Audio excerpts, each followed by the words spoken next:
Our story transports us to the 8th floor of the tower, a place known as the Plains of Extinction. Through the heavy snow, an army of fully armored knights marches in formation. At the head of this troop is a man in a winter coat, guiding his soldiers through the biting cold. He then turns to his men, raising an arm to deliver a speech. This is Kazuki Kyojo, guild master of the Blue Zone, and his objective is to take down the floor's guardian. He warns everyone not to let their guard down. If they can't overcome this, the 9th floor will be an impossible feat. Just then, Kazuki spots another group appearing on the horizon and remains on high alert. Staring intently, he remarks that they've finally decided to show up at the designated meeting point. Approaching them is the famous Blue Eyes Guild, a group filled with powerful members. Leading the charge is their leader, Subaru Narukami, the master of the number 1 ranked guild. Kazuki then approaches the newcomer, greeting him with a friendly smile. The protagonist apologizes for the delay, but Kazuki insists he was actually the first to arrive.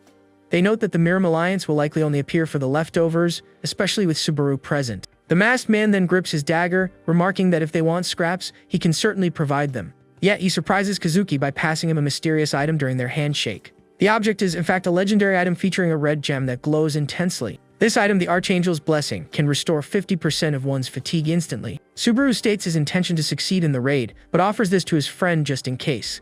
The protagonist also seizes the opportunity to ask if Kazuki would consider returning to Blue Earth. He suggests the blonde man can return the item at that very moment, revealing he possesses an identical one. Kazuki falls silent, processing his friend's invitation to rejoin their former guild. Subaru then adds that if he chooses not to return, he can keep the item as a gift.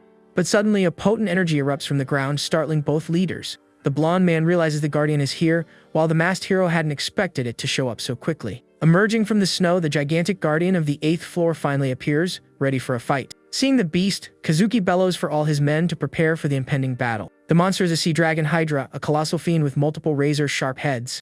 Fearlessly, the protagonist confronts the monster, calling it an ugly wretch with a mocking tone. In that instant, his hand begins to radiate a golden aura as a shiver runs down his spine. Bolts of lightning course through his body as he informs the monster that this will be its final day. The hydra then fixes its crimson eyes on our hero, preparing its assault. Immediately after, all the creature's heads part their jaws, readying a breath attack. Kazuki shouts in panic for everyone to take cover, but Subaru calmly states it isn't necessary. This leaves the blonde man confused, watching his friend stand before the attack completely unfazed. The hydra at last unleashes a powerful energy beam toward the group of adventurers. Our hero, however, dashes forward at blinding speed, leaving a trail of lightning in his wake. With his energy, he effortlessly slices the creature's attack in half. The blast is utterly dissipated, leaving the giant dragon stunned by what just transpired. Kazuki shields himself with his cape, awestruck by the power his old friend now wields. The protagonist's guildmates cheer for him, though one complains he arrived too late to join the action. A girl in the group asks what he gave Kazuki, but the protagonist tells her she'll find out later. He then turns to his team, asking if they are all prepared for combat. Subaru draws his sword, proclaiming it's time to slay the dragon and finally clear this wretched floor. At his command, the Blue Eyes Guild charges the Hydra, while Kazuki's soldiers can only watch. The blonde man observes them from a distance, remarking on their closeness, right before another group emerges. A man approaches the Miram Alliance leader, informing him that the soldiers are in position. Kazuki overhears their leader wondering aloud if they should also begin to move. In response, one of the Alliance's hooded members wishes the group good luck in the battle. The Blue Zone Guild Master's expression turns serious, a hint of suspicion in his eyes. Meanwhile, the healer on Subaru's team readies herself to support her comrades. The protagonist guild charges forward with full force, each member targeting a different head of the Hydra. The camera focuses on one of the creature's heads, poised to snap at anyone in its path. A girl leaps to attack, but her partner warns her against rushing in recklessly. He proceeds to block an attack from one of the Hydra's heads with his dagger, facing it up close.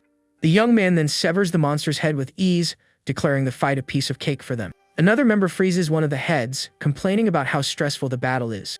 A different member, Toshiya, appears with a grin and challenges his colleague to a competition. He proposes a wager to see who can inflict more damage on the floor boss. Toshiya then unleashes a powerful red energy blast, causing the creature's head to explode. Another comrade accepts the wager, stating the loser buys dinner as he prepares his own strike. He unleashes a blue energy slash that completely obliterates another of the creature's heads. The healer apologizes to Chino as one of the Hydra's heads nearly struck her. But Chino reassures her, telling her comrade to maintain the barrage of attacks. With that, the girl conjures an enormous pink energy barrier to shield everyone on the field.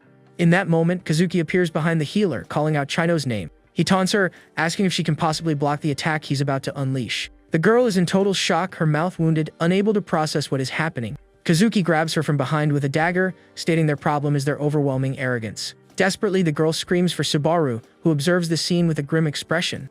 The traitor releases the girl, who crumples to the ground, drained of strength from her injury. The blonde man stands before her with a victorious smirk, his weapon still in hand. Our protagonist's eye flares with an intense blue light, showcasing his unbridled fury.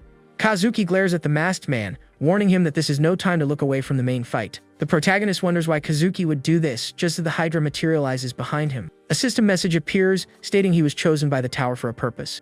This was the very first message all players received, urging them to climb the tower and prepare. No one knew if it was a trial or a blessing. The truth behind the message remained a mystery. They simply followed the directive, attempting to reach the tower's summit, a place never before attained. People from countless worlds and different dimensions gathered, each with their own mission. Back in the present, the remains of the Hydra's heads lie scattered across the snowy ground.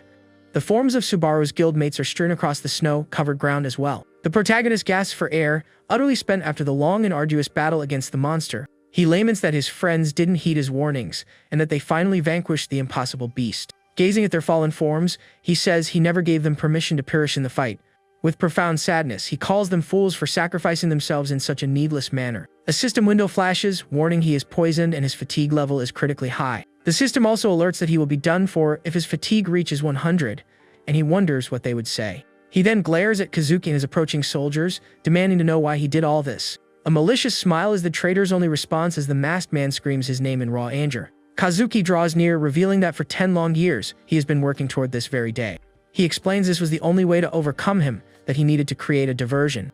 The blonde man adds that our hero's precious guildmates would have interfered with his plans. With fury blazing in his eyes, he shouts that Subaru has no idea how everything he received was a torment. It's for that reason, the blonde man says, that he chose him above all else. That's the entire story. The traitor then remarks it's a shame things came to this, but the end is drawing near. With a smirk, he tosses the item into the air, declaring he no longer needs to return it. He turns and tells the protagonist not to be sad, assuring him he will go down as a hero in history. With a mocking smile, the masked man retorts that even at the end, he only hears what he wants to hear. Kazuki then turns and departs with his army, leaving the protagonist utterly alone. The hero knows that at this point his life is beyond saving and accepts his fate. But that doesn't mean he's just going to surrender and go down without a fight. Kazuki is stunned by the stubbornness of his former friend who refuses to give in. The protagonist then rises, holding a legendary item that generates an incredibly powerful wind. The traitor wonders aloud how it still has charges, to which Subaru shouts he would never tell him. The system window indicates that 4 uses remain. He can use it 4 more times. In that moment, he realizes 4 survivors from his beloved Blue Eyes Guild are still standing. At least they managed to pull through, and our hero uses the item to whisk them away from the scene.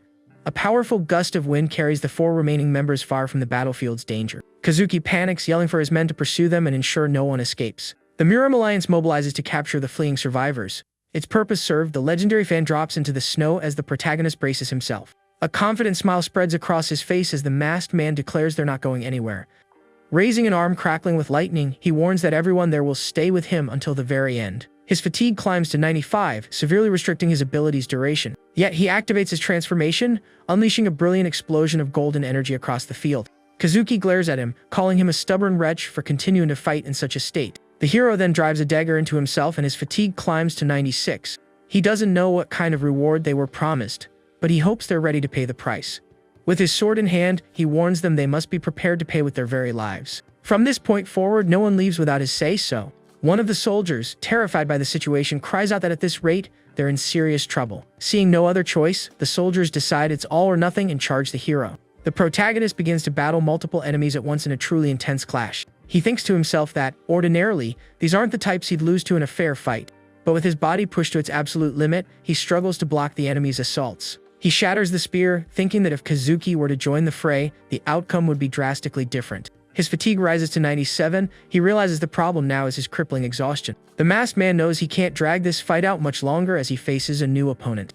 With a swift movement, he dodges and counters the soldier who tried a sneak attack. He takes a blow to the face, and his fatigue climbs to 98, pushing him closer to his end. Even wounded, he refuses to yield and retaliates with all the strength he has left. Suddenly, the protagonist feels a sharp pain in his chest and understands what just happened. A soldier had exploited an opening, managing to pierce the hero's chest with a spear. The weapon clatters to the ground, covered in red liquid as the protagonist is gravely wounded. One soldier celebrates victoriously, shouting that they finally managed to take down Subaru Narukami. But the masked man grabs him, asking with a chilling smile just who he said they had taken down. With that, he unleashes a blast of lightning that strikes all surrounding soldiers simultaneously. Kazuki's men cry out in agony as they are completely scorched by the golden energy. One by one, the soldiers collapse, utterly overwhelmed by the protagonist's fury. To everyone's astonishment, he simply rips the spear from his chest as if it were nothing. After a tremendous effort, the protagonist finally collapses to his knees, drained. The soldiers, relieved, celebrate the hero's fall, wondering if he's finally been defeated. Kazuki stares at the form of his former friend, calling him a monster for all that he's done. The blonde man then reflects on the masked man's downfall, thinking his era ended so unceremoniously. Our hero's fatigue hits 99, and the system warns that his end is imminent. But Subaru rises again, stating that Kazuki, of all people, should have known better. Leaning on the spear, he declares that in the end, the story was never going to finish that way. With a final battle cry, the protagonist proclaims that when all is said and done, he is the one who always wins. His eyes blaze with power as he prepares for one last desperate attack. Kazuki clutches the item he received, remarking that his life is saved, and offers his condolences. But his eyes widen in pure disbelief as he sees the spear hurtling toward him. The weapon strikes him squarely, and the traitor cannot believe this is happening. In his final moments, Subaru thinks to himself that he was the one who won this confrontation. His consciousness fades, replaced by a torturous light and a strange scent in the air. The camera pans to a trash can lid clattering onto the pavement of a dark alley. Suddenly, a young man emerges from the trash can, utterly bewildered by the situation. He glances around and, with a look of disgust, wonders if this place is the underworld. A status screen materializes, informing him his name is now Subaru Hozoi and he is at level 1. All at once, a splitting headache hits him, and blue lightning zaps across his entire body. A few people appear and taunt him, saying that 20 years ago, Subaru Narukami was a total freak of nature. The protagonist is completely floored by this information and has no idea what's going on. He wonders how he could have perished 20 years ago, then realizes this body isn't his own. In sheer desperation, the young man questions if this is all just some horrible nightmare or an illusion. In his daze, he loses his balance and tumbles out of the trash can, knocking a strange device to the ground. Sprawled in the filthy alley, he stares at the mysterious object that landed on the pavement beside him. The young man picks up the device, recognizes it as a player kit, and considers how to use it. Without wasting another second, he uses the device to search for his former guild, the Blue Eyes. The results indicate that the Blue Zone became its successor, carrying on the legacy of the Blue Eyes. Seeing a photo of the traitor, he wonders in disbelief Kazuki actually survived his final attack. He stares at the image of his old friend, who is now older and sports an eye patch. A memory from the past surfaces, Kazuki calling to him, saying he wanted to leave the Blue Eyes. Our hero was taken aback by the news, and the blonde man had asked him to be the one to tell the others. Kazuki offered no clear explanation, only saying that Subaru would understand the reason in time. His friend had reassured him, promising that even after leaving the guild, he would remain his shadow. Years later, he founded the Blue Zone Guild, the very name he had once jokingly used for that shadow. This implies that even after 2 decades, no one has successfully cleared the 8th floor of the tower. Suddenly, he spots a photo of a building and learns it is his memorial, constructed in his honor. Stunned, the young man rushes to the site and confirms the building is indeed a memorial dedicated to him. He has to admit, the place is far more impressive than he ever could have imagined. Inside, behind a glass display, he finds his old iconic mask, the one he wore into battle. Exploring his own memorial, he sees a massive hologram of himself being admired by crowds of people. The protagonist wonders what the point is of everyone remembering him after all this time. He also questions who orchestrated all of this and for what specific purpose. Gazing at the projection of his former self, he still can't comprehend the reason for any of it. A holographic recording then begins to play, a voice declaring that he was a role model for all. The voice continues, stating he was the guild's hero and the man who came closest to the tower's summit. The hologram then explains that, together with his comrades, they created the memorial in his memory. Our protagonist is utterly dumbfounded, unable to believe what he's hearing. The holographic voice then reveals it was they who established this memorial hall. Seething with anger, the young man grits his teeth as the full revelation finally sinks in. The hologram reveals Kazuki, who proclaims that Subaru and the Blue Eyes are no more. The traitor announces that the Blue Zone has inherited their spirit, and our hero screams for him to be quiet. He yells that if Kazuki wasn't satisfied with his demise, he will gladly live up to his expectations. The recording asserts they will never return, but the protagonist promises that he can just wait. The video concludes with the blonde man saying they will never be forgotten, as the hero remembers everything. Filled with rage, he punches the hologram, vowing to rewrite this memory from the ground up. With grim determination, he swears he won't let the traitor get away with this lie a second time. The young man then turns, promising not to squander the second chance he's been given. But as he exits the building, he bumps into a boy who falls to the ground, crying out in pain. Concerned, he rushes to the boy's side, asking if he's alright while helping him to his feet. The protagonist freezes in complete shock when he sees the boy he just knocked over. The boy then picks up a mask from the ground, identical to the one he wore in his past life. Just then, the boy's parents arrive, asking if Minato is okay as our hero helps him up. To his amazement, he notices the boy's parents are also wearing replicas of his mask. Utterly bewildered, he backs away from the family, trying to make sense of what is happening. The young man rubs his eyes hard, still unable to believe what he's witnessing. With a bead of sweat tracing down his face, he remains stunned by the bizarre scene before him. It's then he realizes that every single person in the memorial is wearing a mask identical to his old one. At that moment, he recalls Kazuki's words, saying it was a shame it had come to this. The memory continues with the traitor saying he would remain a hero in history even in his passing. The protagonist finally grasps what his former friend meant by those words back then. With his eyes glowing with rage, he grinds his teeth and whispers the traitor's name with pure hatred. Without a second thought, the young man begins sprinting through the hall, weaving through the crowd. He finally reaches a large mourning altar adorned with his portrait and countless flowers in his honor. Looking at it, he wonders if this is all just a performance for Kazuki to steal his glory. The truth finally dawns on him, and his eyes widen at the terrible, shocking reality of the situation. Suddenly, a blue light begins to shine brilliantly from among the white flowers on the altar. His gaze is irresistibly drawn to the mysterious glow, and he focuses on the object emitting it. The young man begins shouldering his way through the crowd, trying to get closer to the altar to see the object. But the crowd grows irritated, shouting for him to be careful and wait his turn in line like everyone else. He finally breaks through and kneels before the altar of white flowers. The young man then reaches into the blossoms and retrieves the glowing object that was hidden there. To his surprise, he sees a luminous chrysanthemum flower and recognizes the name Shigeru Asajiri. Far away atop a skyscraper, two hooded figures observe the city from above.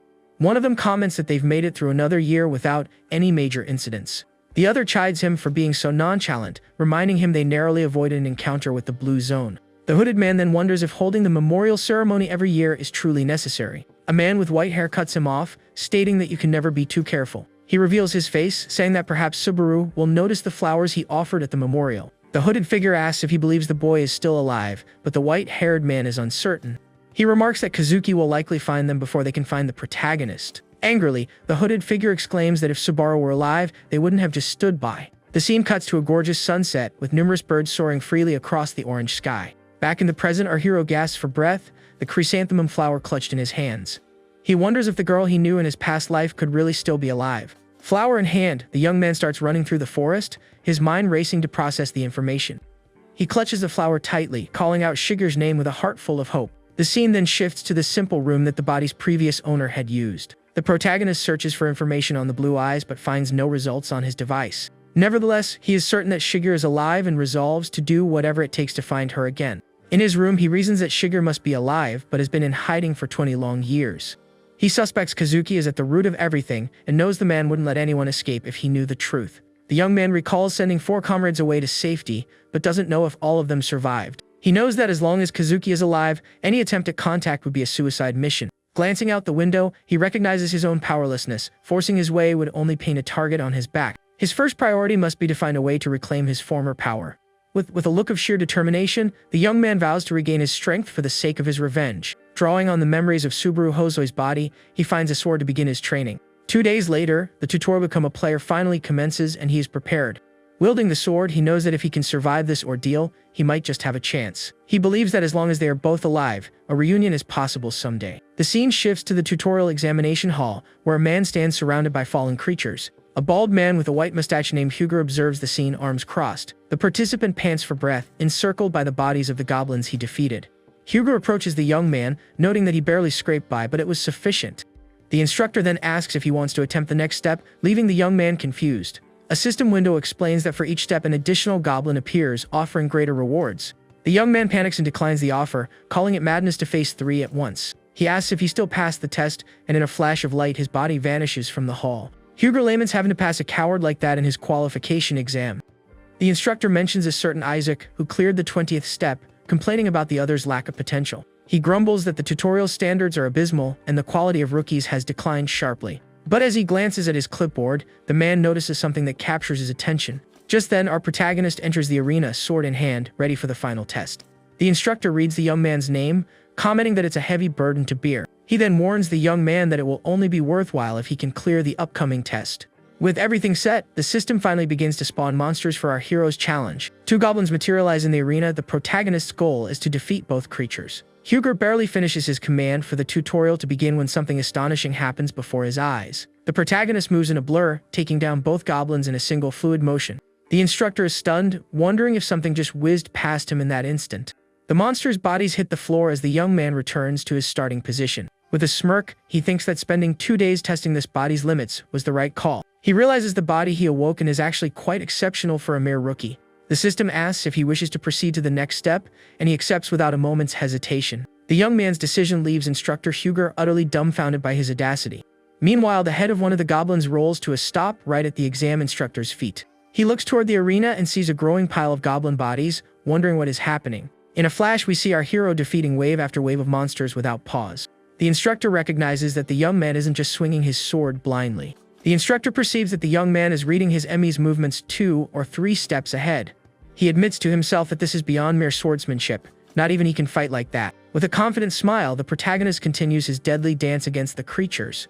Huger is so astonished he begins to think the young man might be the reincarnation of the legendary Saburo Narukami. Giving the monsters no quarter, he continues his slaughter with precise and fatal strikes.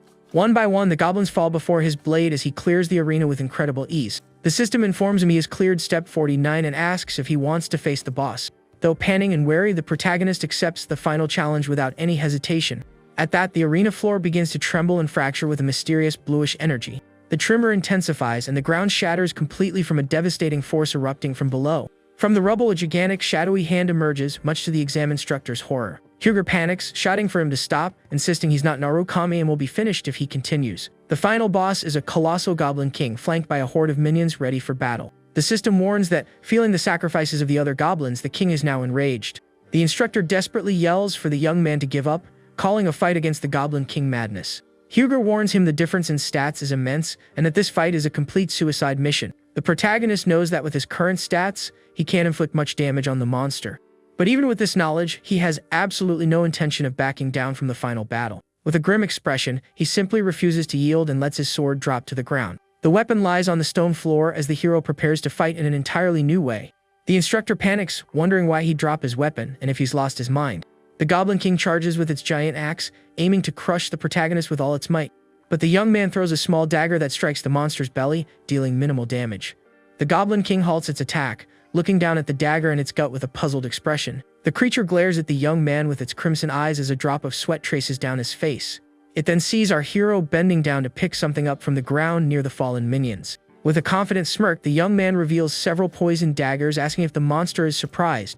He then proposes a wager to see which one of them can take down the other first on the battlefield. With an intimidating gaze, he asks if he should turn into a pincushion first with his daggers. Without waiting for an answer, the protagonist begins launching poisoned daggers at the Goblin King. The creature bellows in pain as the daggers strike its eyes, leaving it completely blinded. The Goblin King writhes in agony, trying fruitlessly to pull the daggers from its eyes. The monster is pelted by a shower of daggers that mercilessly pierce its entire body. With its vision gone, the creature swings its axe blindly, hitting nothing but air. Our hero dodges the blow and leaps onto the monster's axe to close the distance. The young man readies himself for the finishing blow while the Goblin King fumbles to find him. A memory from the past surfaces, showing the protagonist practicing dagger throws at a tree. He hurls the dagger with great force but narrowly misses the target, the weapon embedding itself in the tree. A woman named Rena scolds him, telling him he can't throw the daggers that way. Back in the present, our hero recalls the words of his former mentor. She had explained that anything could become a throwing weapon if you understood its center of gravity. Using only a pen, she had hit the dead center of a target with flawless precision. The target was completely obliterated by the impact of the object, which had been thrown with immense force. The Goblin King groans in pain as the poison from the daggers begins to course through its body. Riddled with wounds and poisoned, the giant creature finally starts to lose its strength. The protagonist muses that power is proportional to rotational force and precision to hesitation. With a confident smile, he adds that this was what Miss Rena had taught him long ago. Huger watches dumbfounded, thinking he just used a fundamental mechanic to achieve victory. The instructor realizes the young man employed not just swordsmanship, but also expert throwing techniques. Impressed, he calls the young man a genius, then wonders if even that word is sufficient. The Goblin King roars in fury and attempts another attack, but its strength is fading fast. With no more power to fight, the colossal monster finally collapses to the ground, utterly defeated. Our hero then approaches and retrieves his sword from the arena floor. He tells the monster he holds no grudge, but that he must finish the job. With a swift and precise motion, he ends the creature with a decisive strike to the neck. A system window announces he has defeated the Goblin King and successfully cleared the challenge. The system also congratulates him for being the first to ever clear the tutorial's 50th step. Exhausted, he thinks it was only the tutorial and complains about them using such a powerful monster. He levels up, gaining numerous rewards like credits and achievement points. The protagonist is astonished to discover he has unlocked a tutorial shop he's never seen before. Exploring the shop, he sees that item prices range from 5 to 200 points. But suddenly, one particular item at the end of the list catches his eye, leaving him astounded. The young man finds a rare demonic sword that drains HP to boost attack power. The item is incredibly tempting, but his lightning ability also consumes HP, creating a major problem. In the shop, he also finds a holy sword that reduces the user's fatigue build up in combat. The young man is now torn between prioritizing destructive power or safety and endurance. He knows he must spend his initial points wisely, and neither option seems perfect. But while pondering his difficult choice, he notices something new on the tutorial shop screen. The young man discovers he can scroll down to find even more items available for purchase. He then finds a skill called Wedge of Greed, which suppresses negative side effects. The protagonist is in disbelief. He has never encountered a skill with an effect like that before. He realizes the skill could nullify the drawbacks of both the demonic sword and his lightning ability. Without a second thought, he purchases the skill and the demonic sword, deciding it's a risk worth taking. The instructor observes him, commenting that he chose the sword as the young man tests their synergy. Hyuga praises his choice but admits that as a supervisor, he can't comprehend the young man's decision. The instructor questions his choice of skill, as it doesn't appear to be very useful or efficient. The protagonist gets irritated, asking if the old man expects him to explain every single detail. Hyuga becomes serious and demands an explanation, causing the young man to suddenly stammer in formal speech. The old man coughs and lets the matter go, but the protagonist now recalls the name Hyuga from his past. He then remembers that runny-nosed brat grew up to become an exam supervisor. A memory from the past surfaces, showing a young, flustered Hyuga asking him for an autograph. The old Subaru in his mask replies that he doesn't do autographs, leaving the boy deeply disappointed. The boy insists, asking him to just write his name, and introduces himself to the hero as Hiroto. Back in the present, the instructor complains about the young man's etiquette, but he retorts about his bald head. Our hero refuses to answer, instead asking the instructor to maintain the exam's confidentiality. Hyuga gets annoyed, stating that if necessary, he'll teach him the manners he lacks from scratch. The old man then invites him to the Shively Guild, but the protagonist declines and turns to leave. The system asks if he wishes to proceed to the second floor, and the young man accepts, ignoring the invitation. As he begins to teleport, the instructor desperately shouts for him to wait and stop. The old man is disappointed by the young man's attitude, lamenting his stubbornness. The protagonist's body materializes in a new location, finally arriving on the next floor. He arrives on the second floor in the Land of Beginnings, a bustling city filled with vendors. With a serious expression, he surveys the city, thinking that he has finally returned to this place. He reflects on how he was given a chance that almost no one ever gets in life. Now he has a second opportunity to try and do things differently, to do them better. Running through the city, he vows to handle everything in a better way than before. He remembers his fallen comrades and swears vengeance for the tragic end they all met. The protagonist then heads to a private training room to test out his new abilities. Inside, a man asks which floor he came from, and the young man replies that he just arrived. The receptionist then directs him to training room number 1, informing him there's a dummy inside. But to the man's surprise, our hero states he will be using room number 5. The receptionist advises against it, saying it would be a waste of money for him. The young man appreciates the concern but insists on using the room for 30 minutes and pays the fee. The higher the room number, the more challenging the training, with various types of trials. For a new player without proper gear, being looked down upon by others is to be expected. The protagonist ignores the stairs and opens the door to training room number 5. He steps into a place resembling ancient ruins and announces he's ready to begin his training. Without wasting a moment, the young man draws his new demonic sword, preparing to test its power. The weapon recognizes its wielder, and the system announces a temporary boost to his abilities. But the sword drains his HP and MP, and he feels a sharp pain as he grips the blade. The Wedge of Greed activates, resisting the sword's effect and restoring some of his HP. However, the ability fails to fully resist, and his fatigue increases slightly in the process. The sword begins to absorb his HP, and his abilities grow in proportion to the life lost. With blood trickling from his mouth, he wonders if this is his limit and if he can't endure more. But he tells himself it's still within expectations and spends 10,000 credits to upgrade his skill. The Wedge of Greed is now at level 2 and requires 20,000 credits for the next level. The ability now resists the sword's effect with partial success, bringing him some relief. He then drives the sword into the ground with force, testing the new level of power he's attained. The system warns that the weapon is consuming his HP, and his abilities are increasing even further. With a look of pure satisfaction, the young man realizes his plan has finally succeeded. With a single leap, he prepares to unleash the full might of his new and powerful demonic sword. The young man declares it's time to test his strength and begins an intense training session in the room.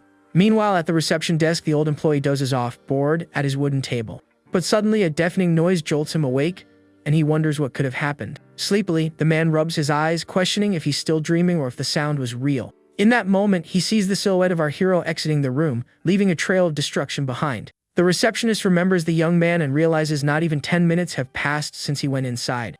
Concerned for the young man, the old man hurries to the door of room 5 and knocks to check if everything is all right. When there's no response, he decides to open the door carefully to peek at what happened inside. The man is then left utterly speechless, his jaw dropping at the scene he discovers in the room. The entire place is completely demolished, with weapons and monster parts strewn across the floor. Far away in a room, our protagonist awakens to sunlight streaming across his face. He stretches, wondering how long he slept, as his body still feels incredibly stiff. The young man thinks that if it were a standard cursed sword, he wouldn't have escaped so lightly. He successfully extracted the sword's power, and the physical toll of the training was greatly reduced. Now, however, he's facing a shortage of funds and laments how far he's fallen after everything. A man with cat ears arrives, hosting a live stream about the latest trendy gear for newcomers. A viewer named Alexander donates 1,000 credits, and the streamer celebrates the generous gift. But someone bumps into him, spilling coffee on his face, and he thanks them with biting sarcasm. The protagonist observes the scene from a distance, wondering if that guy is completely unhinged. He then remembers that earning money is the most effective path to revenge and watches the streamer. On his device, he reads news about the PvP era and how 1 in every 3 players now streams. He realizes that's what the man was doing, and suddenly he hears someone call out Subaru's name. A young man with blonde hair and stylish clothes appears, asking if he also managed to ascend. The newcomer approaches, saying it's wild to run into each other here, and asks if he lives nearby. Our hero's body has a strange reaction, and he realizes they did not have a good relationship. The blonde man sits down, telling him not to be ignored, and the protagonist feels an odd sense of unease.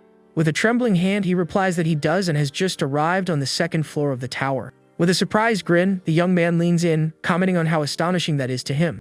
He then scoffs, saying he never imagined a weakling like him would make it past the tutorial. The blonde man continues his taunts, saying he assumed a goblin would have finished him off in the arena. Our hero's expression turns grim and angry as he finally recalls the young man's name, Isaac. A memory surfaces, the body's previous owner being beaten, asking what he did to deserve it. Isaac glares at him with contempt, and the young man shouts for him not to try and calm him with that serious face. The blonde man berates him for not following orders, calling him an empty-headed orphan.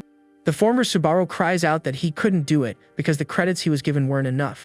Isaac strikes him squarely across the face, shouting at the trash to just obey and not talk back. He then picks up a box, remarking that it suits the young man and will be his new home from now on. With a cruel glint in his eye, he warns him never to leave it, saying he knows what will happen if he disobeys. Back in the present, the hero wonders what kind of fool gets beaten like that, now understanding why he was in the box. Isaac brags about learning a B-rank skill and says he's going to grab a drink because he's thirsty. The protagonist then finishes his own drink and declares that he's leaving, but the blonde man stops him, telling him to buy him a coffee on his way back. Seeing Subaru's hesitation, he grows irritated, calling him as disobedient as ever. With red-rimmed eyes, he asks what's wrong, wondering if his soul was swapped with another. The young man stands up, says he has no credits, and tells Isaac to buy his own coffee. In a serious, intimidating tone, the blonde man simply orders the young man to sit back down. But the protagonist thinks he has no time for this person's vendetta unless it interferes with his own. Just then, our hero's eyes widen in surprise at Isaac's sudden action. The blonde man grabs his arm forcefully, preventing him from leaving their table. With a furious look, he asks if the young man wants to see what happens to runaway trash. But the protagonist stares back, telling him to let go if he knows what's good for him. Everyone in the vicinity watches the two young men's confrontation, unsure of what is happening. Isaac's fury intensifies, and he shouts at him not to be so cocky, calling him by his name. The hero knows he can't make a scene here, creating a disturbance will only make things worse. But suddenly, the blonde man bursts into loud, boisterous laughter, leaving the young man baffled. He tells him not to be startled, that it was just a scare, and calls him a weakling like always. Isaac continues his provocations, saying he must have barely scraped by the tutorial with his skills. Fed up with the conversation, the protagonist stomps hard on the blonde man's foot, irritating him. Isaac threatens him, asking if he knows who his father is, and if he really wants to start a fight here. Isaac then steps back with a smile, telling his friend to be careful on his way back. The hero glares at him with contempt, wondering how he dares call him a friend after everything. An explanation reveals that there are two primary ways for players to grow stronger. The first path is through the trials offered by the tower on each floor. These trials occur in a virtual space. If you're defeated, you only lose credits and progress. The second, more perilous method of growth is hunting monsters outside the safe zone. Hunting monsters in dungeons drastically accelerates growth, but these locations exist in the real world. This means if a player is taken down during a hunt, their end is permanent. Due to the risks, the majority of players avoid hunting in dangerous and lethal dungeons. But our protagonist knows this is the only path to attaining true strength. Sitting beside a defeated orc, he muses that the safer the path, the slower the progress. And the more dangerous the journey, the more quickly he can acquire the power he so desperately desires. With this in mind, he takes out his device to search for information on dungeons. But he ends up stumbling upon a live stream of a player on the 4th floor of the tower. The streamer is named Narukami Subaru and wears a mask identical to the one he used to wear. The young man waves to his 80,000 viewers, announcing he's about to start the floor's trial. The protagonist wonders just how many people are using his name and mask to chase fame. Suddenly, a mission for 20,000 credits pops up on screen, and the streamer thanks the donor. Our hero is shocked to see a mission with such an astronomical reward. Several other high-value missions appear on screen, leaving the young man quite surprised. The streamer expresses his gratitude for the support and promises to clear the trial with the help of the donations. A stark comparison shows the imposter effortlessly raking in money while the real Subaru risks his life. With only 50 credits to his name, he realizes the other guy is making a fortune off his image. Angrily, the young man stares at his device's screen and makes a pivotal decision about his future. He then gets to his feet, preparing to continue his hunt in the perilous orc dungeon. With a smirk, he pulls his sword from the monster's body, saying he has one more job to do. In that moment, a horde of orcs with glowing red eyes emerges, ready for combat. The system announces that the dungeon boss, an orc general, has finally appeared for battle. He faces the monsters, stating that this time, he has something far better than a poison needle. With that, he activates his demonic sword and the skill that boosts his power with minimal risk. The protagonist declares he has no time to waste on trash and kicks one of the monsters in the face. In the blink of an eye, he charges forward, dispatching several orcs with swift, precise attacks. He then leaps toward the boss, who is startled by the sheer speed of the young man's assault. With a determined gaze and eyes glowing red, he prepares for the finishing blow. The system then announces that the Whispering Orc's Nest dungeon has been successfully cleared. Back in his room, he holds his old mask, saying it's time to wear it again. Looking in the mirror, he remarks that he now understands how streamers manage to earn money. He then dons the mask, deciding that if he's going to do this, he'll give it everything he's got. With the mask on his face, he stares at his reflection, ready for whatever comes next. He exits the room, declaring that in the end, he is the one true Subaru Narukami. A notification appears: Narukami Subaru has started a new live broadcast. The scene shifts to a modern office within the Southern Entertainment Company. There, a woman in traditional attire watches something intently on her device. Angrily, she bites her lip hard, her frustration evident at what she's seeing. Suddenly, in a fit of irritation, she forcefully shoves her coworker away. She then calls him an idiot, complaining that not even 5 people can clear that challenge. The man gets up, asking what happened and who this Subikicha she's watching is. He questions if it's another impersonator, and she replies that since the original vanished, the closest imitation wins. The young man complains that everyone is cosplaying as Subaru, and she reminds him it's how they make a living. She grows irritated, saying they know nothing because even players find the tower monotonous. The woman then asks why he abandoned the tower to work in a place like this. In silence, she stares at her device and answers that she quit simply because it was boring. She accuses him of quitting too, but he counters that he left due to lacking a specific skill. He thinks to himself that he only climbed to meet Subaru, and upon seeing something on the screen, he is utterly shocked. The man shouts that he's found an incredible kid, and his partner asks what he's discovered. She points to our hero's live stream, which has only one viewer, and her colleague is indignant. He complains that he's supposed to be scouting talent, not watching a stream with 0 viewers. The woman explains that whenever she sees someone in that mask, she can't help but feel a glimmer of hope. She then donates 1,000 credits to the young man, and her colleague drops to his knees, begging forgiveness for his doubt. Back in the dungeon, the system announces the start of the second floor's first trial. His mission is to clear the Dungeon of Beginnings, and he doesn't seem particularly nervous about the challenge. However, he admits the feeling of being watched puts him under a bit of pressure. On screen, a viewer asks which floor he's on and if this is his first time. The masked man then approaches the device and confirms that this is indeed his first challenge. The viewer advises him against streaming if he's unfamiliar with the place, as it could be dangerous. Suddenly, a one-eyed bat monster appears and swoops in to attack our hero. But he snatches it out of the air with one hand, and the creature screeches in pain from the grip. With a swift motion, he crushes the monster, which disintegrates into pieces before him. He earns an achievement point and asks the chat if that posed any problem. The camera reveals the large cavern where he must defeat monsters to proceed. The live stream now has 3 viewers, one of whom praises the protagonist's insane reflexes. The first viewer comments that second-floor streamers tend to give up quickly. The hero appreciates the advice not to be greedy but states that for him, that isn't possible. He then reveals his preference for facing challenges solo, leaving the viewers stunned. As he walks, he thinks that simply using the name Subaru effortlessly draws in an audience. A fish-like monster with legs leaps from the rocks, attempting a surprise attack on our hero. With his demonic sword in hand, he prepares to demonstrate his power to everyone watching. He dispatches the creature with a single slash and declares he'll see just how far he can get alone. The system rewards him with 2 points, leaving the chat bewildered and unsure of what just happened. With no time to rest, a swarm of one-eyed bats descends upon him. With his sword, he cuts down all the monsters in a single precise, spinning arc. One by one, the bats plummet to the ground, completely defeated by the masked man's attack. The chat erupts with surprise comments, and the live stream jumps to 10 viewers instantly. He explains that by paying close attention to the sounds, one can predict where the monsters will emerge. The viewers are skeptical, accusing him of lying and insisting he's not a real beginner. The protagonist then replies that if they're so sure, he'll reveal exactly what he's thinking. The chat continues to taunt him, saying he's just trying to ride on Subaru's coattails. But the masked man is unfazed, stating it's still not enough and that he wants more points. The viewers accuse him of rushing ahead without research, warning he'll run into trouble if he continues. He then arrives in a more open area and is confronted by a massive nest of monsters. Countless one-eyed bats blanket the cavern walls, ready to strike at any moment. A giant crimson eye opens in the darkness and fixes its gaze on our protagonist. Suddenly, all the monsters' eyes snap open, their collective stare locked on the young adventurer. The chat descends into panic, declaring him doomed and saying they'll see him on his next attempt. But a mission for 100 credits appears, offering a reward if he defeats them all. The masked man stares at his device's screen, his expression serious and resolved to win. The chat is split between mockery and astonishment at the mission that has appeared on the stream. He then gives his thanks for the 100 credits and braces for the toughest fight of his life. Back at the office, the agent slams his fist on the table in anger and frustration at what he's witnessing. He cries out in despair, complaining that things were going well until the 6th floor, and now he has failed. The agent apologizes for being loud, but his partner remains glued to her screen. An expression of sheer surprise is on her face, her eyes unable to leave the live stream. The young man asks what's wrong and why she suddenly fell silent for no reason. He becomes desperate, saying he has the money to pay her and that the amount wasn't that large. But the woman cuts him off, and with the stream's light reflecting in her eye, says it has nothing to do with that. She then whispers the name Narukami Subaru, and her colleague is shocked she's still watching the stream.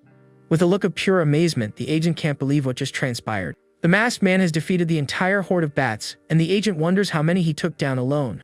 In a blur, the creatures' bodies are sent flying by the slashes of his sword. He continues his onslaught, and the chat can't comprehend how a rookie can fight with such skill. The viewers comment that his explanation is useless, and that he is simply incredible. The hero then sheathes his sword, thinking that interacting with the chat is quite challenging. A viewer reminds him to accept the credits, and he realizes he had forgotten to do so. With that, he fumbles with his device, trying to figure out how to claim his reward. But he seems completely lost, and the chat wonders if he's just spinning in circles. With his hand on his head, he wonders aloud how to accept it, and the chat calls him a streaming novice. The viewer guides him on how to accept the mission, and he finally receives the 100 credits. He thanks her for the help and announces that the next part will be the final challenge of this dungeon. Back at the office, the agent yells again as something flies past the building's window. His partner covers her mouth to stifle a laugh, reminding him that he's the one in hot water. The woman asks if he's ever witnessed anything like it, but her partner says she's overreacting. She gets annoyed at his comment and shouts that of course she's having an exaggerated reaction. Just then, the agent becomes completely smitten, remembering Subaru's performance and wondering if it's fate. She gets carried away, suggesting it could be his reincarnation, and her colleague realizes she's losing her composure. The woman feels lightheaded from the situation and asks what would happen if she closed her eyes right now. Her partner yells at her not to do it and questions if she's already considering recruiting him. He points out the young man is a new and solitary streamer, but she shouts that she's already aware of all that. The agent reminds her the boss will be furious and that she was just placing bets a moment ago. With a determined smile, the woman tells him to just wait and see what happens next. She then turns her full attention back to the screen, watching our hero's broadcast. Back in the dungeon, the protagonist finally reaches the end of his long journey. He stops before a large stone wall and announces that this is the dungeon's conclusion. A secret passage grinds open before him, revealing the path to the next challenge. The masked man enters the room, preparing to face whatever awaits him inside. And there he is, the floor boss, the mighty wolf warrior known as Greg. The creature's eyes snap open, releasing an overwhelming pressure, and the chat warns that he is incredibly strong. The system informs him he must earn the warrior's approval to pass through the gate. The hero explains that the wolf isn't a monster but a guardian who judges the players. Suddenly, a new mission appears, offering a substantial reward to defeat the wolf. Our protagonist is taken aback by the offer of 3,000 credits for the monster's head. The chat comments that Greg isn't a monster to be slain, and that he is a formidable opponent. A system window then identifies the creature as Greg, the wolf warrior and guardian of the 2nd floor. With its glowing eyes, the wolf gazes at our hero, recognizing him as a player of the tower. A memory of the past surfaces, showing someone praising Subaru's incredible swordsmanship. The person explains that even when altering the sword's direction, his breathing and focus never falter. He notes it looks like a single strike because the hero anticipates and calculates every one of the enemy's moves. At this, the black-haired young man grows thoughtful as his companion observes him intently. The silver-haired one calls him annoying when the young man claims he isn't thinking of anything special. In cute, chibi forms, they comment that perhaps it's better not being able to do that, as it isn't normal. Back in the dungeon, he explains that the key in combat is to immediately notice anything out of the ordinary. He also reveals that the one-eyed bats invariably attack head-on, without exception. With this in mind, he knows he now needs the Guardian's approval to advance. The wolf then turns to the masked man, asking if he is truly alone in this place. Our hero confirms he is, and the Guardian is surprised by the young man's response. Greg approaches, stating he can smell a great warrior on him, which prompts jokes from the chat. He thinks to himself that warriors of the wolf tribe can sense a unique and special scent. The wolf says he already possesses the qualification to pass, and the hero muses that they see one's essence. Greg opens the passage, declaring the test is over, which the chat calls unfair discrimination. He thinks this never happened in his past life, but then declares his true target is the wolf. The Guardian is confused, asking if he is the target and not the door directly behind him.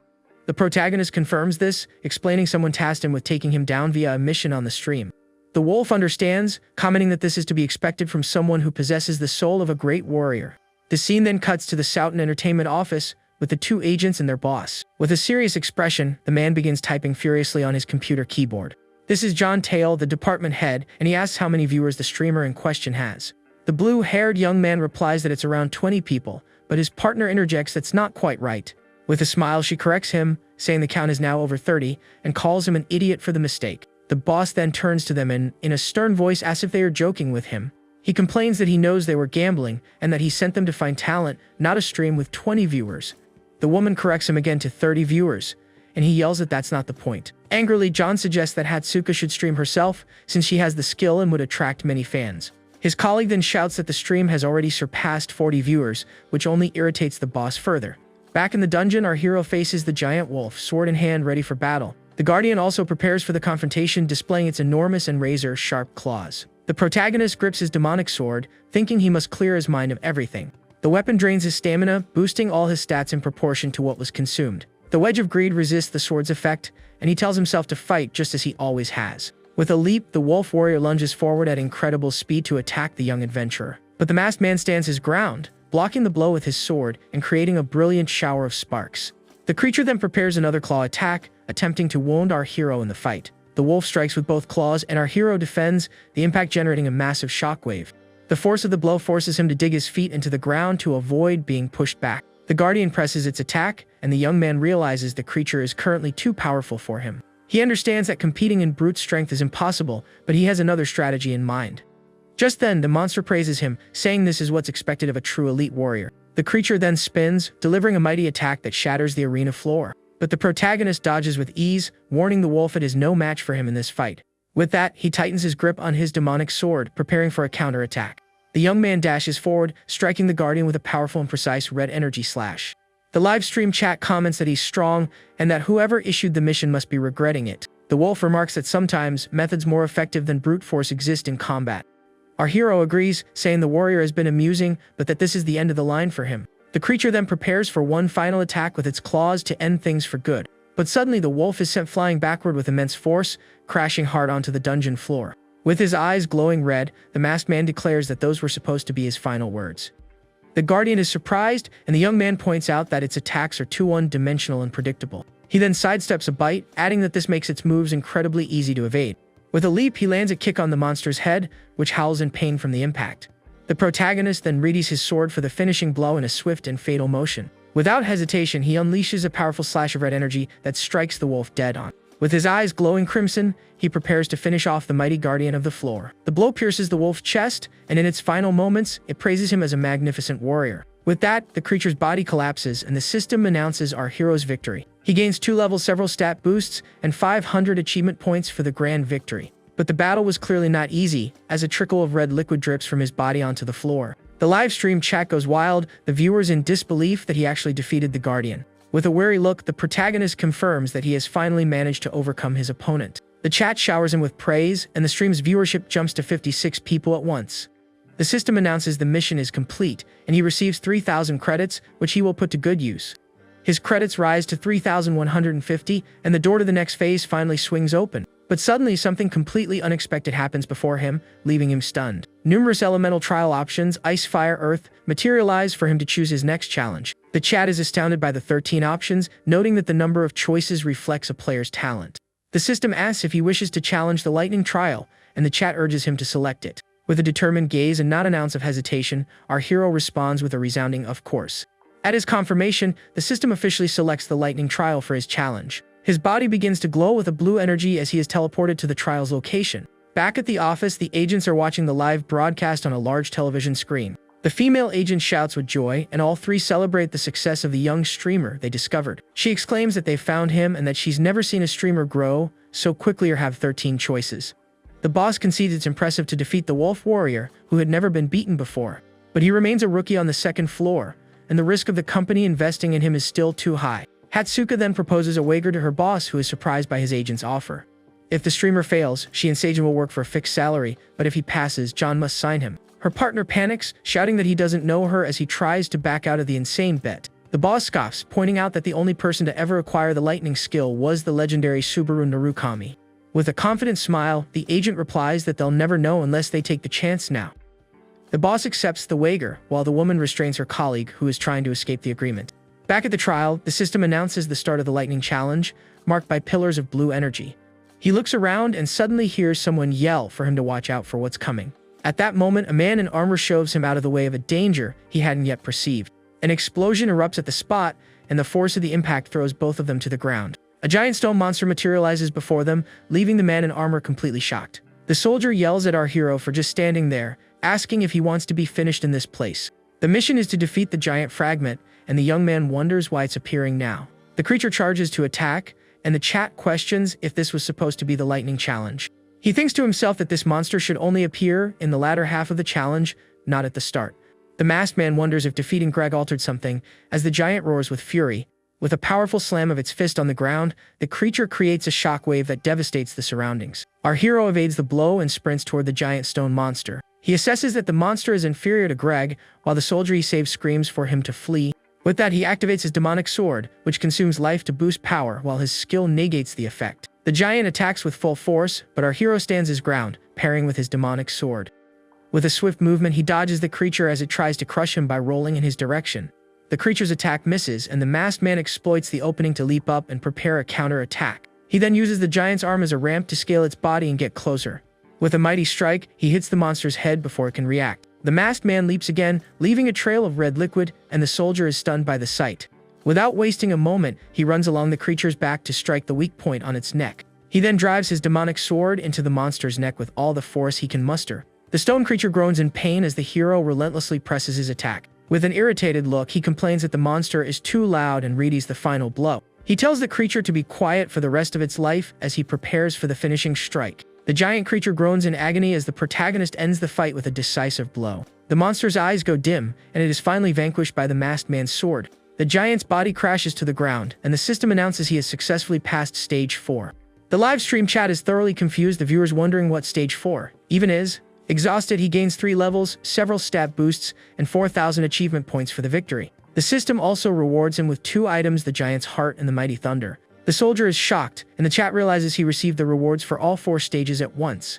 The soldier is stunned by our hero's strength, and the chat comments on the situation in the live stream. Stammering, the man asks what he is, but the masked man simply responds with a question of his own. Covered in grime, he states he came to defeat the giant, a response the chat finds rather vague. The scene then transitions to a small, peaceful village with wooden houses and a crystal-clear river. We see people strolling calmly through the cobblestone streets of this tranquil place. Inside a simple room, the protagonist sits on a bed, looking at his device. The live stream chat is asking him to show off the items he won, speculating about their rarity. He says he's also curious and decides to examine the items along with the chat.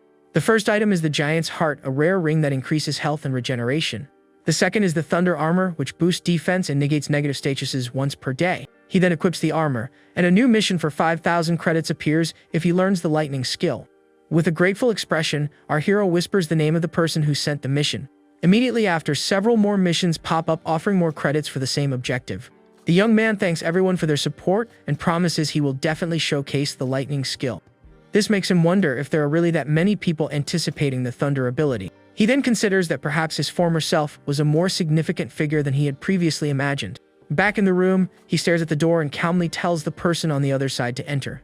The live stream chat notes that someone was eavesdropping and also posted a mission. The door opens to reveal the soldier he saved, accompanied by a blonde knight in full armor. The soldier apologizes for the delay and introduces the knight as the village captain, Lord Peleus.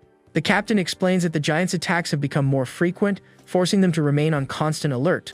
For the safety of everyone, the knights have requested that all villagers stay inside their homes. The soldier expresses his surprise at finding an outsider during such a time of crisis. The blonde knight then thanks the masked man for having protected the village in his absence. The protagonist says he was only doing what was natural, his mind dwelling on the captain's name. Peleus recognizes him as a hero and says that, thankfully, they have managed to locate the giant's chief. With a determined look, he reveals their plan to risk their lives to corner their enemies. Then, both he and the soldier kneel, imploring our hero to help save their village. The young man remains silent, merely observing the two knights kneeling before him on the floor. The live stream chat reacts to the scene, with some viewers asking others to stop posting spoilers. He then remembers that, according to his memory, police perishes in the next stage of this trial. An image of the future flashes in his mind, showing the tragic and unavoidable end of the village captain. Back in the present, the masked man asks the blonde knight to rise to his feet. With a serious gaze, he extends his hand, stating he understands the situation and will cooperate.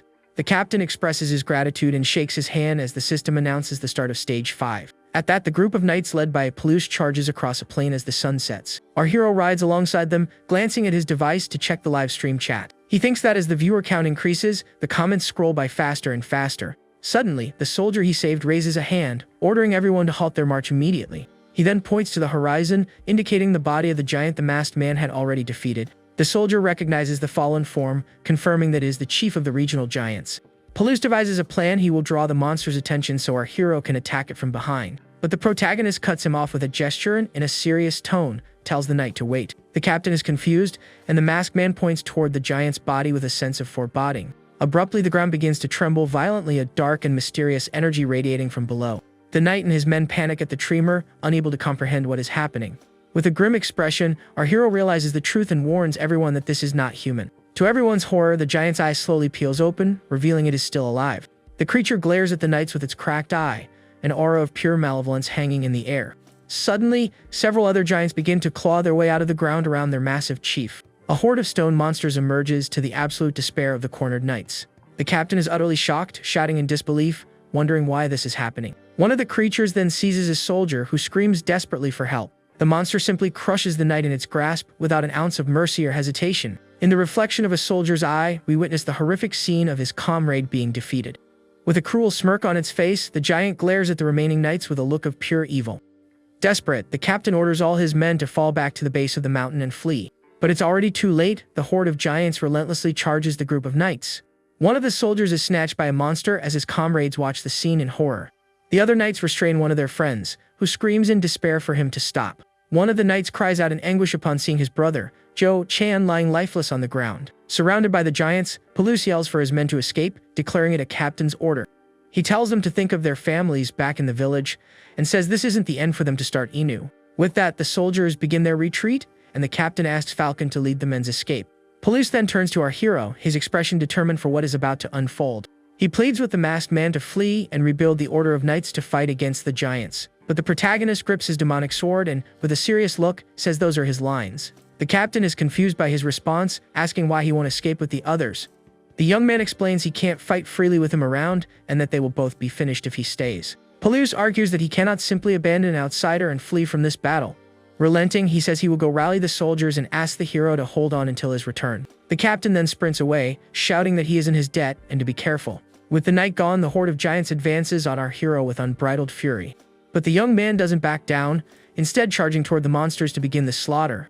With his eyes glowing red, he announces that he is their opponent in this mortal combat. With a swift movement, he dodges a stump and severs a giant's leg with his sword. He then uses the creature's body as a springboard to leap and attack another stone monster. The second giant roars in pain as it's struck by our hero's surprise assault. A system window announces he has defeated 2 giants and earned 20 achievement points. With a serious look, he thinks to himself that he's not used to being left alone, even in a trial. Far away, Peluche continues his run through the forest to regroup with his remaining men. But he pauses for a moment, panting with a hand on his chest, a flicker of worry in his eyes. With sweat beading on his face, the captain glances back with a deeply troubled expression. He clenches his teeth, his thoughts on the battle he left behind and the young masked man. Meanwhile, our hero continues his solitary struggle against the horde of stone giants. The live stream chat remarks that fighting so many enemies is suicide and that the score changes with the soldiers. He thinks that with his current power, he might be able to save everyone, including the village captain. Without hesitation, the young man charges forward, cutting down several giants with his demonic sword in a blur. With another swift move, he defeats one more monster, gaining 10 achievement points in the process. The masked man then parries an attack from another giant and continues his relentless assault. The sword drains his stamina, affecting his stats, but he thinks it won't be difficult if he takes them one by one. The real problem is how long he can wield the sword's power before his strength gives out. To win, he needs to broaden his view and locate the true leader of the monster horde. He then uses his sword to slice off a giant's head and launch himself high into the air. This gives him a commanding view of the battlefield, and he scans for the giant's leader. From above, he can see all the monsters and prepares for the next phase of his plan. He then uses the giants' heads as platforms to navigate across the battlefield. With a well-aimed kick, he strikes a monster's eye to clear a path through the fight. In a deadly dance, he weaves between the giants, his strikes precise and utterly fatal. The chat comments that one false step means the end and that aerial combat was his specialty. His skill helps him recover stamina and mental fortitude, and he thinks that his gear is making a difference. With his eye glowing red, he knows he must find the chief before he reaches his breaking point. Suddenly, he finally spots the leader of the giants amidst the horde of stone monsters. The horde's chief is an even larger giant with a long white beard and a particularly cruel smile. He then rushes toward the giant monster, which readies its club for an attack. The masked man knows that if he fails to defeat it in a single blow, he will be the one defeated. The giant prepares to crush him with its weapon, but our hero has a different strategy in mind. With a determined look, he prays that his risky plan will work and save everyone. With a swift movement, he prepares to activate the special ability of his new armor. A system window announces he is using the powerful thunder ability from his armor. A blast of golden energy ripples across the battlefield, stunning all the giants. The creatures cry out in pain, covering their ears from the force of the sound wave that hits them squarely. The horde's chief is also affected, left vulnerable to our protagonist's final attack. Angrily, the giant monster shouts the name of the humans and glares at the young man with hatred. Seizing the opportunity, he charges forward and drives his demonic sword into the horde chief's eye. With all his strength, he pushes the blade deeper, inflicting massive damage on the creature. The giant monster screams in agony as the young man continues his attack with fury and precision. With a determined look, he prepares to finish off the chief of the giants once and for all. The monster glares at our hero with a look of pure hatred as it is overcome by the attack. With a final strike, the protagonist decapitates the chief of the giants with his sword. The giant's body topples to the ground, and the system announces he has successfully defeated the giant's seed. He passes stage 5 and levels up, earning several extra stats for his great victory.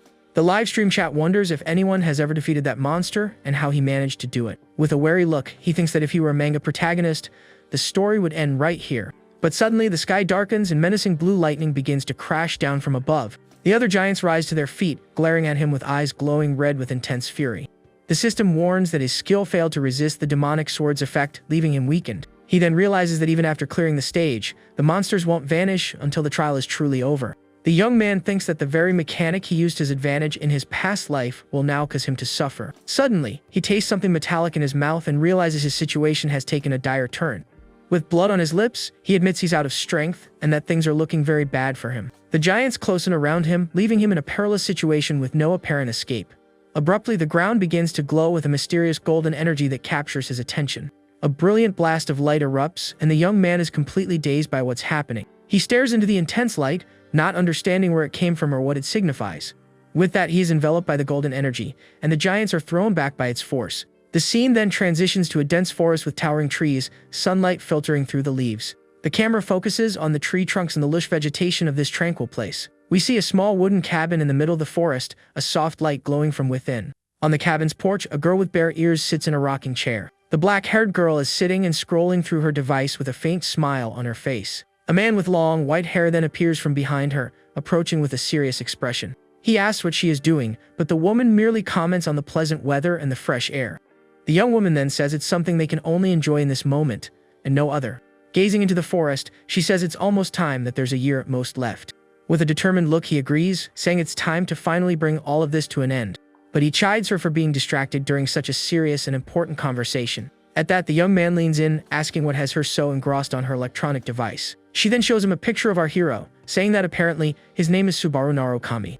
The white-haired man shouts the name in shock, but the woman clarifies it's not the one he knows. She explains it's just a streamer borrowing the name to attempt the second-floor trial. With a sad look and a forced smile, the young woman asks if he also knows the truth of the matter. He says that if Subaru had survived, Kazuki would have been erased from the tower long ago. The woman then affirms that Subaru is gone and that he needs to accept this harsh reality soon. He asks to change the subject and turns to leave, but the girl gets annoyed and calls out, "Shigeru." Filled with anger, she shouts, asking for how long he plans to hide in that boy's shadow.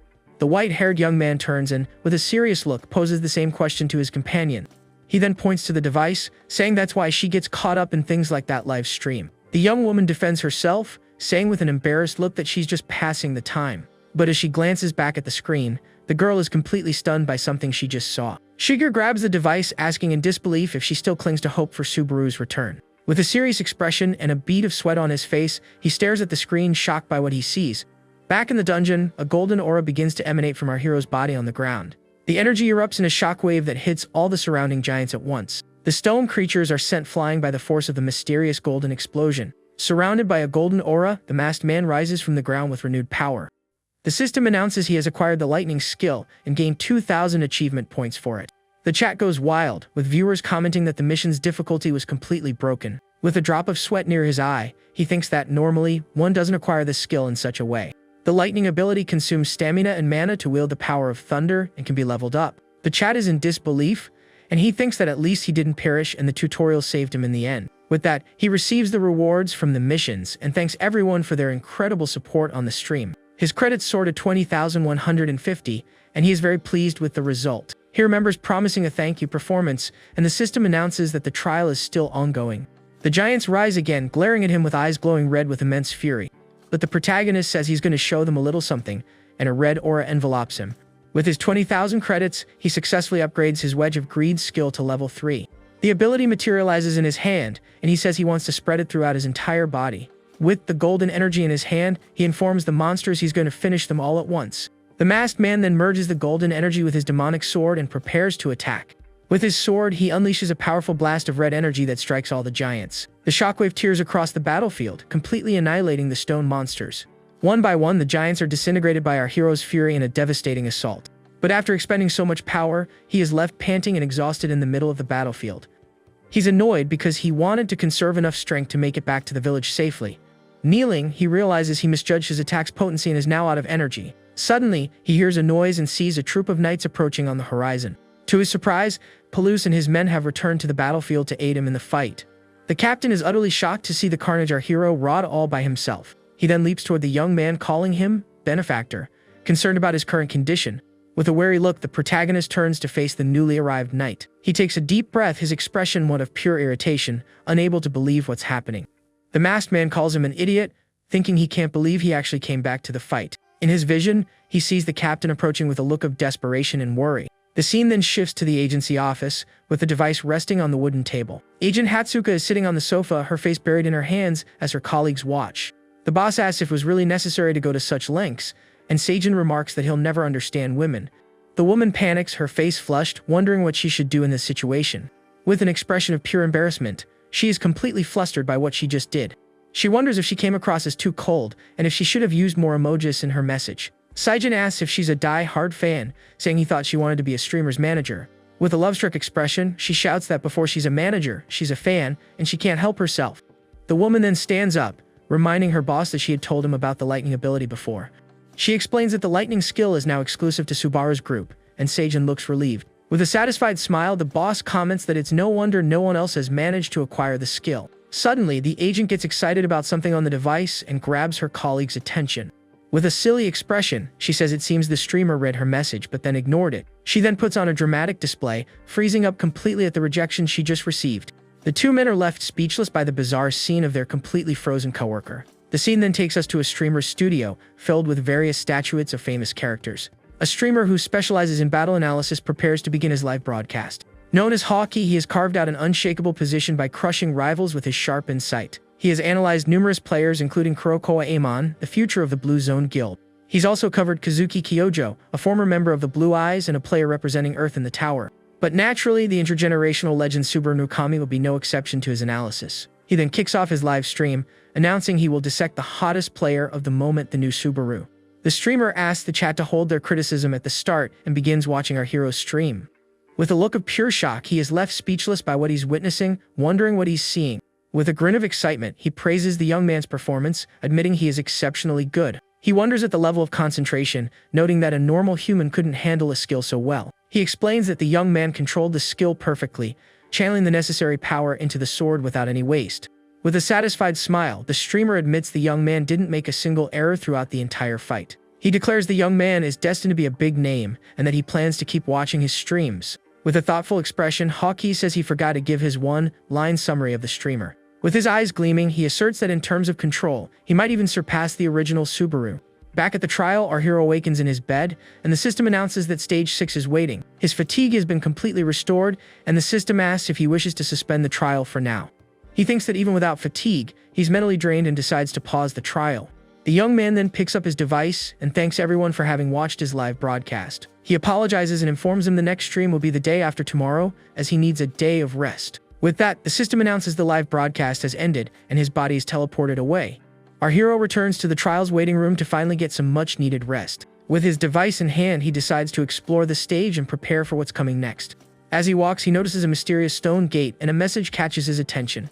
The message is from Souten Entertainment, from an agent named Hatsuka in the management division. He then wonders if this is just a simple spam email and feels a bit suspicious. But upon reading the company's name, he is surprised as it triggers a memory from his past life. The scene then shifts to a coffee shop, with a wooden sign hanging at its entrance. Inside the establishment, the body's former owner is sitting at a table, scrolling through his device. The young man appears to be waiting for someone, taking a sip of his drink as he stares at his phone.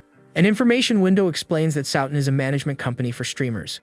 The protagonist thinks to himself that the world has changed immensely now that companies like that exist. A chat log shows people's reactions to Hawkeye's analysis, with most of the comments praising the streamer. He then realizes that Hawkeye is also a streamer with Souten and is known for being brutally honest. With a surprised look, the young man admits that despite everything, the streamer seems to have a good eye. Suddenly, a mysterious figure in black boots approaches the coffee shop where he's sitting. The man stops in front of the establishment, staring at the building with a serious expression. He reads the analysis on his device and becomes irritated with the comparison the streamer made. Angrily, the man tells him not to joke with him, as the young man has only just reached the second floor. With his eyes glowing red, he curses the streamer and vows to tear out his eyes when he finds him. He then kicks a stone on the ground in anger, shouting that he is extremely irritated by the situation. The man then enters the coffee shop, saying his morning mood has been completely ruined by this. With a forced smile, he lets out a laugh and approaches our protagonist's table. The young man wonders if this is his unlucky day, since everywhere he goes, he runs into strange people. He continues to fiddle with his device and drink his coffee, paying little attention to the newcomer. The man then stops directly in front of the young man's table with a serious and somewhat annoyed expression. He accidentally bumps the table, spilling the hot mug of coffee all over the young man. The protagonist cries out in pain from the hot liquid on his body and glares angrily at the man. The man apologizes with a mocking smile as a bead of sweat runs down the young man's face. With a look of contempt, the man asks if he is the so-called Subaru and leans in close. He comments that they've been running into each other a lot and that the second floor seems quite small for both of them. The protagonist ignores him, continuing to use his device as if nothing had happened. The man then taunts him, offering to pay for the coffee since he's always short on cash. With his eyes glowing red, he prepares to attack the young man who ignored him in the coffee shop. But the protagonist stands up and walks out of the place without giving the man a second glance. He then turns and asks if the young man has forgotten the warning he gave him last time. Angrily, the man grabs him by the shirt collar, calling him a scoundrel for ignoring him. He threatens to finish him off like in the old days if he's so eager for another beating. But the young man firmly grips the man's hand, saying he's sorry but has no time for this. With a simple squeeze, he breaks the man's grip, who groans in pain from the young man's strength. The man then wonders in shock if the protagonist had always been this strong. The young man then says to consider that payment for the coffee and thanks him for the kindness. Angrily, the man yells for him to come back, but it's too late to stop him from leaving. Our hero then exits the coffee shop and the wooden door swings shut behind him with a thud. The man lets out a laugh, commenting that he was trying to climb the tower quietly and peacefully. But his irritation boils over, and with red eyes, he complains that both Subers keep provoking him. Overcome with rage, he starts running through the coffee shop to chase down the young man who defied him. Far away, the protagonist remembers he needs to respond to the message from the agency. He then looks at his device and composes a reply to the proposal from Souten Entertainment. With everything ready, he sends the message and now simply has to wait for the company's response. The scene shifts to Agent Hatsuka, who is relaxing in her bathtub with a rubber ducky. She seems quite content when suddenly a notification on her device captures her attention. The message is from our hero, who simply suggests they meet once and nothing more. Meanwhile, the protagonist heads to a dungeon filled with fallen creatures to continue his training. With his demonic sword in hand, he prepares to confront the boss of this gloomy place. The system then announces he is entering the boss room of the exiled Lizardman's Hidyat. His skill resists the sword's effect, and he thinks that while he's grown accustomed to the body, there's still more to do. Suddenly, a mysterious flame flickers in the darkness, heralding the arrival of the dungeon boss. The system announces the dungeon boss is a salamander, a giant creature composed of fire. The monster then lets out a terrifying roar, preparing for battle against the young adventurer. The hero says that to avoid any accidents, he needs to master his lightning ability and test it now.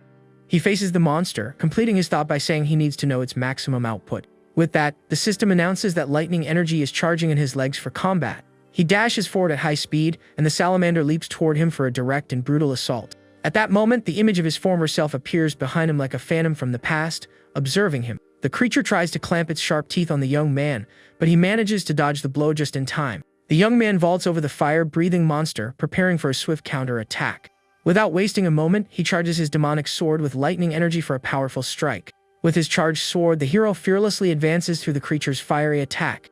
But as he strikes the monster, his skill fails to resist the recoil, and his fatigue increases slightly. Nevertheless, he manages to land a solid blow on the creature with his sword, ending the battle in the dungeon. With that, the system announces he has cleared the dungeon, and he levels up, gaining several extra stats. The protagonist then exits the dungeon and walks through a dark forest imbued with a bluish energy. He thinks that the stamina reduction effect is better than he anticipated, and his fatigue is at 61. But upon seeing the cost to upgrade his skill, he complains that doubling the credits is a bit steep. The young man then wishes for someone to appear and offer him a good job, and a voice responds. Suddenly, a mysterious silhouette materializes in the middle of the forest, catching our hero's attention. The man approaches, repeating the word hunt with a mocking and highly intimidating tone. With a dark expression and a smirk, the man faces the young man with a very powerful presence. He reveals himself to be Isaac, saying they've known each other for a long time, but this is a surprise. With an annoyed look, the protagonist calls him a very persistent guy for showing up now. Isaac explains that he thought a lot about the matter, but his patience has finally run out. With a mocking smile, the blonde man proposes that the two of them settle things right here and now. With a serious expression, our hero faces his opponent, wondering what the guy means. The scene then shifts to a bustling city at night, featuring a large clock and a dirigible. We see a blonde young man in a stylish jacket entering a building with a very serious expression. But suddenly, a hand stops him in his tracks, beckoning him for a conversation. The young man then sits down with Hawkeye, who greets him and asks if his live stream is going well. With a smile, the blonde man replies that it's so and that his audience is always the same. Hawkeye takes a sip of his drink, remarking that this is healthier, as what is built slowly doesn't easily crumble. The young man asks why he was summoned, and Hawkeye praises him, saying he is as sharp as his name suggests. The analyst reveals the topic as the Subaru Narukami he reviewed and asks if he was being serious. The blonde man confirms, stating the rookie's talent surpasses the original's, but reaching that level is another story. His eyes gleam with a golden intensity as he carefully considers the situation. Hawkeye understands the assessment and reveals he is thinking of recruiting the young man for his agency. The young man is encouraged, praising his good eye, but reminds him the newcomer has few viewers and little recognition. The analyst agrees but says what he's heard just now has given him more confidence in his decision. He then proposes a collaboration between the two, since boosting an audience is, after all, their job. Back in the forest, the blonde man smiles, saying now it's just the two of them in this dark, secluded place. With a wary look, our protagonist simply confirms his opponent's statement without much emotion. Isaac taunts him, saying he got carried away and fled the dungeon, which is why he's unscathed. He continues his mockery, asking if the young man dreams of mastering lightning like that other streamer. With immense anger, the blonde man curses the name Subaru, saying if he perished, he should have stayed that way. His eyes glow with fury as he complains that everyone seems to be deliberately provoking him lately. Tired of the conversation, the protagonist grabs him by the collar with an annoyed look and questions him. With a sigh, our hero admits he also didn't anticipate an era filled with Subaru imitators. He then confronts him, asking why he treats him with such animosity and hatred. The blonde man replies it's because of his name and asks why he hates a name that everyone else loves. The young man is left completely stunned and speechless by the question, a bead of sweat tracing down his face. Angrily, he grabs him, asking how he dares say that, knowing who his father is, and the hero questions him. Isaac then reveals his father is the mighty Reinhardt, a ranker from the 9th floor of the tower. The protagonist is shocked by this revelation, remembering the name of that famous swordsman. A memory from the past surfaces, showing a battle where something incredible had just occurred. The former Subaru of the Blue Eyes had just defeated the powerful ranker Reinhardt from the Rune continent. And the most astonishing part was that he had won the fight with a single, decisive blow. The battle lasted less than 30 seconds, and even wounded, his opponent insisted he could still fight. But his body was trembling, and he could barely remain standing after receiving that attack. With no more strength to continue, the mighty ranker finally collapsed to the ground, utterly defeated. Back in the present, Isaac shouts for the young man not to speak his father's name so casually. The protagonist then understands that the reason for so much hatred is tied to the young man's father's nickname. Angrily, he asks if the blonde man has any idea how much Subaru Hosoi suffered. Because of that, Isaac gets irritated by the question and tells the young man to shut up as he summons a fiery aura. He stomps hard on the ground, saying he couldn't care less about what the other one suffered. Our hero faces the flames with a serious expression, preparing for the impending battle. With that, the blonde man readies a powerful fire punch to attack the protagonist with everything he has. With a look of pure fury, he warns that there's no need for more talk, it's time to go down. He charges forward, screaming that he hates Narukami Subaru and that the name makes him sick to his stomach. The young man complains that he's nothing special but acts like he is just because he gets all the attention. And because of the guild leader's arrogance, all the other members went down with him. With a cruel smile, he says they are all rotting in the underworld, getting what they deserve. With a serious look, the protagonist faces the ball of fire, and the blonde man declares his luck has run out. With that, the fiery explosion engulfs the young man, carving a large crater in the ground. Isaac lets out a laugh and, with a puff, extinguishes the flame in his hand with an air of superiority. He then apologizes, saying he misjudged his strength and did something terrible to his friend. But with a malicious smirk, he adds that now he'll go after that masked streamer. With a curious look, the blonde man wonders about the mask and why he is wearing it now. Suddenly, the smoke clears to reveal the silhouette of our hero, completely unscathed. With a hand to his face, he asks if the blonde man is referring to him with the mask he's wearing. Isaac is completely dumbfounded, shouting that it's impossible for him to have survived the attack. He can't understand how the young man managed to withstand his fire head-on without a single injury. The protagonist then stumps firmly on the ground, saying he doesn't feel well after all that. With a serious expression, he asks if the blonde man feels good having someone like him bad, mouthing everyone.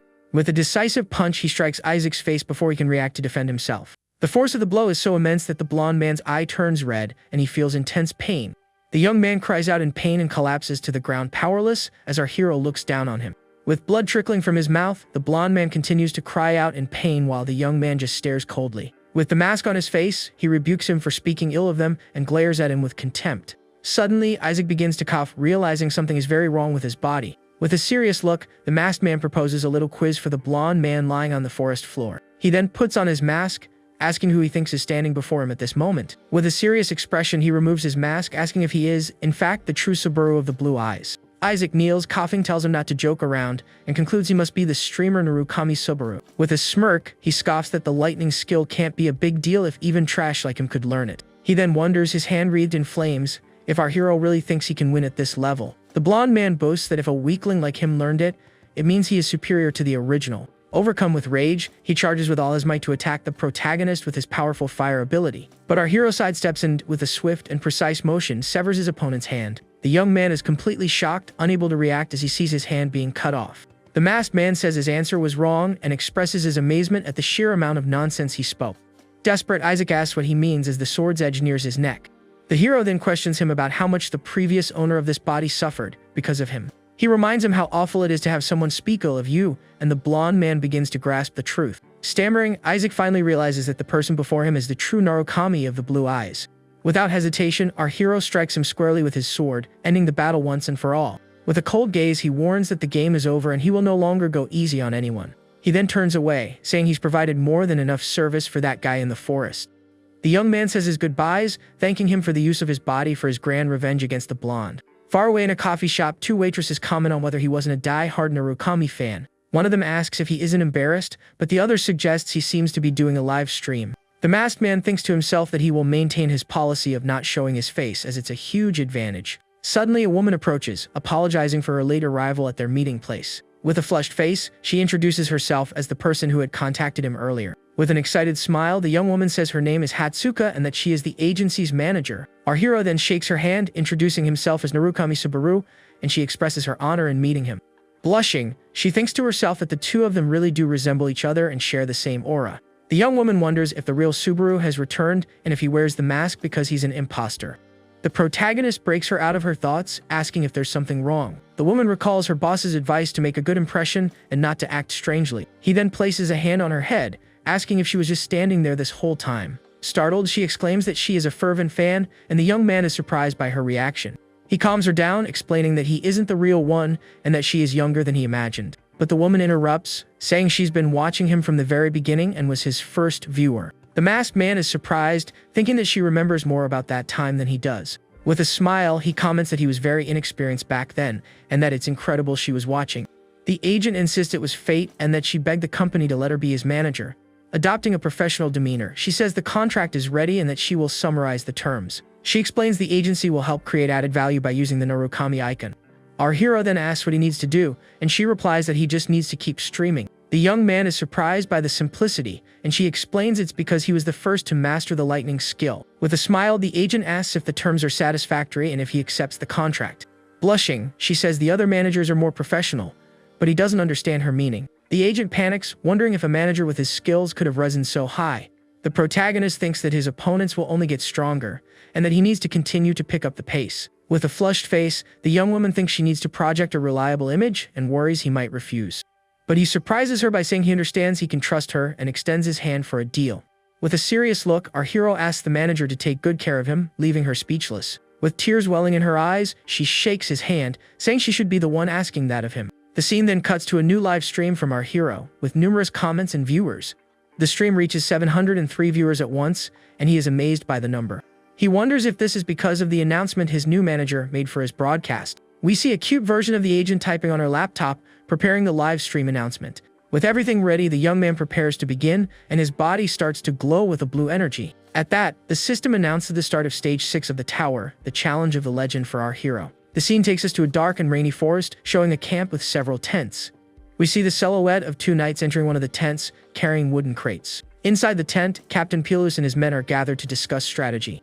The blonde man then asks about the whereabouts of the benefactor who helped them, and his soldier confirms he is there. One of the knights questions whether they should trust an outsider, and his colleague agrees. Another soldier expresses doubt that Pelus wasn't deceived, asking if he wasn't just a minion. Angrily, the captain rebukes him, shouting at him for speaking of his savior in such a way. Suddenly, the soldier he saved introduces him to the others, announcing that the benefactor is awakened. At this, Pelus rushes to his side, asking if he's alright, and the young man says he can walk on his own. But the other knights remain skeptical, comment that the mask he wears is highly suspicious.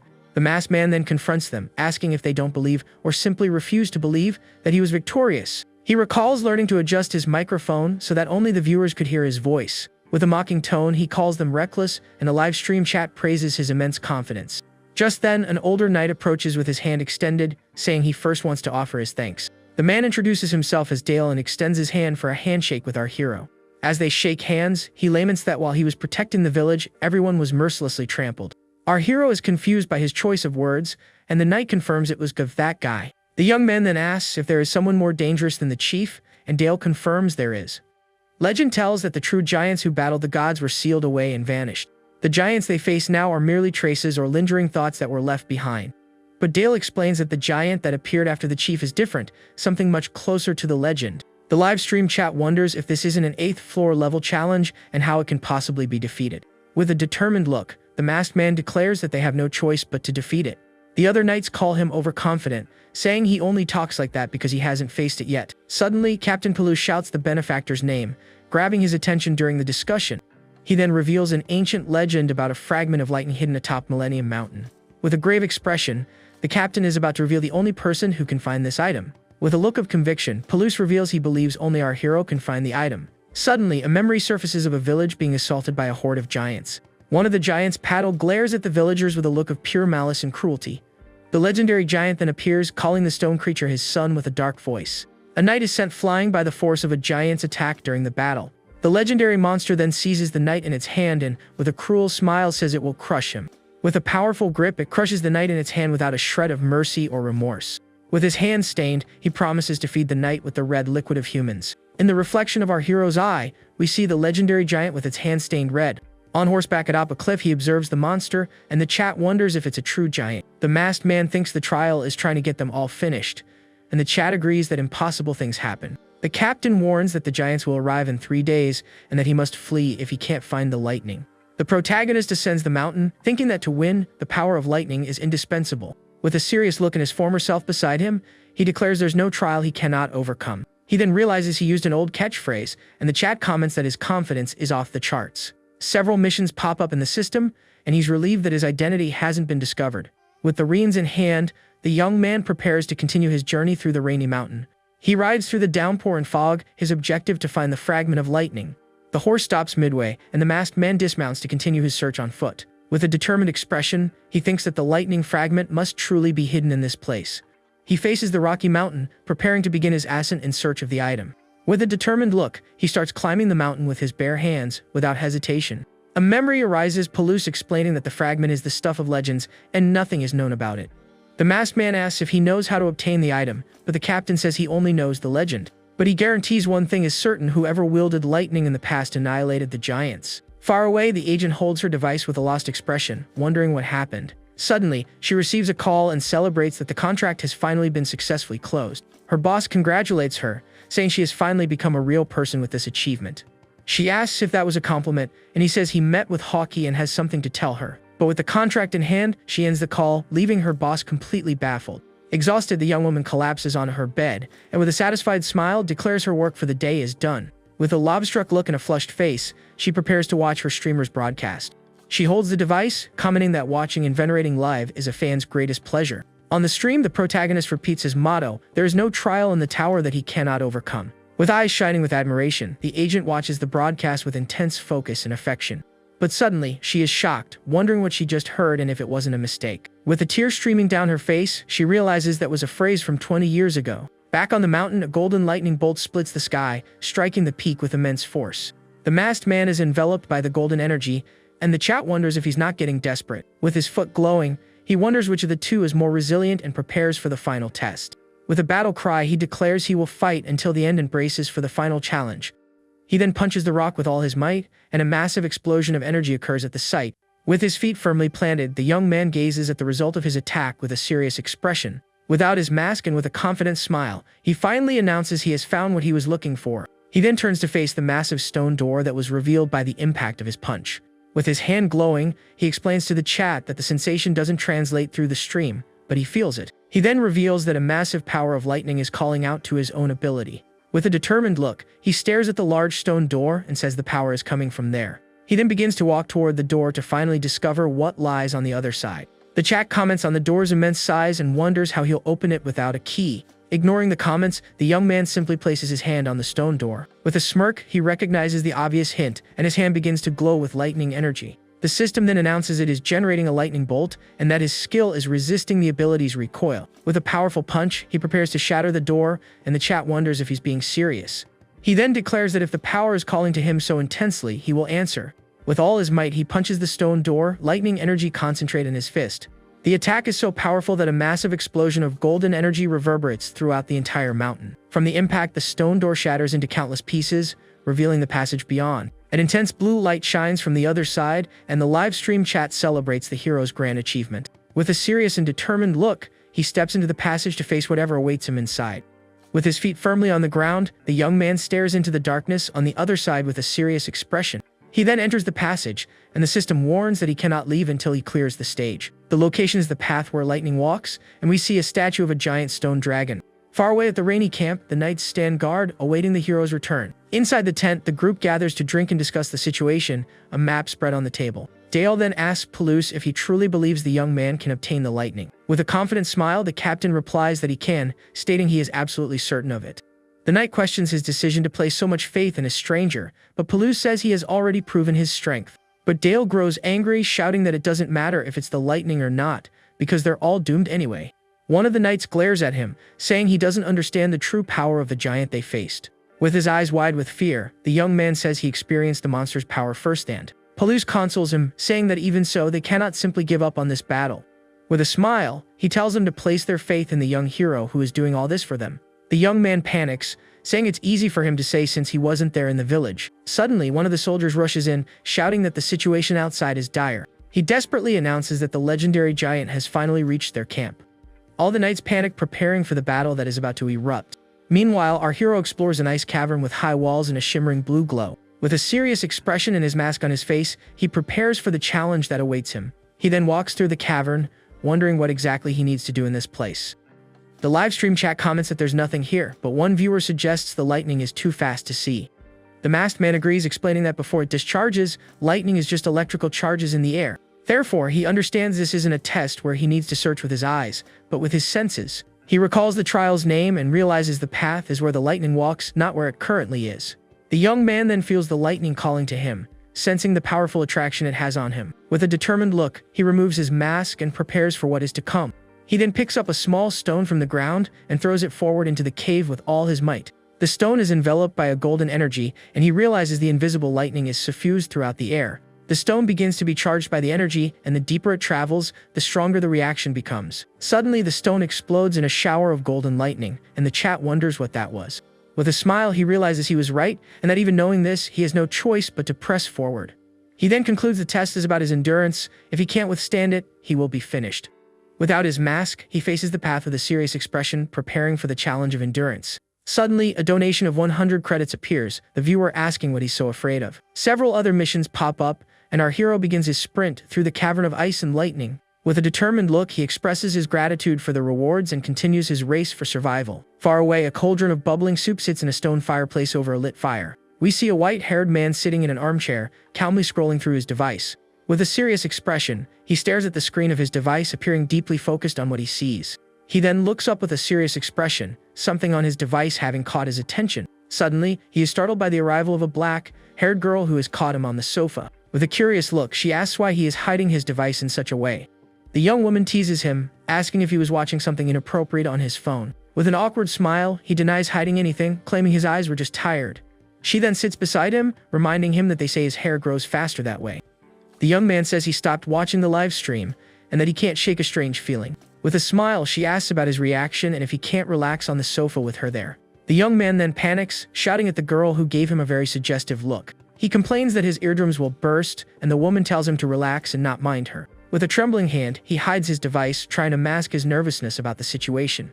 The young woman calls him strange for being so stubborn and not listening to anyone, then falls silent for a moment. Suddenly, she gets up, and the young man asks where she is going and if she wants to stay longer. He then offers her bread or a place to lie down, but the girl just stares at him in silence.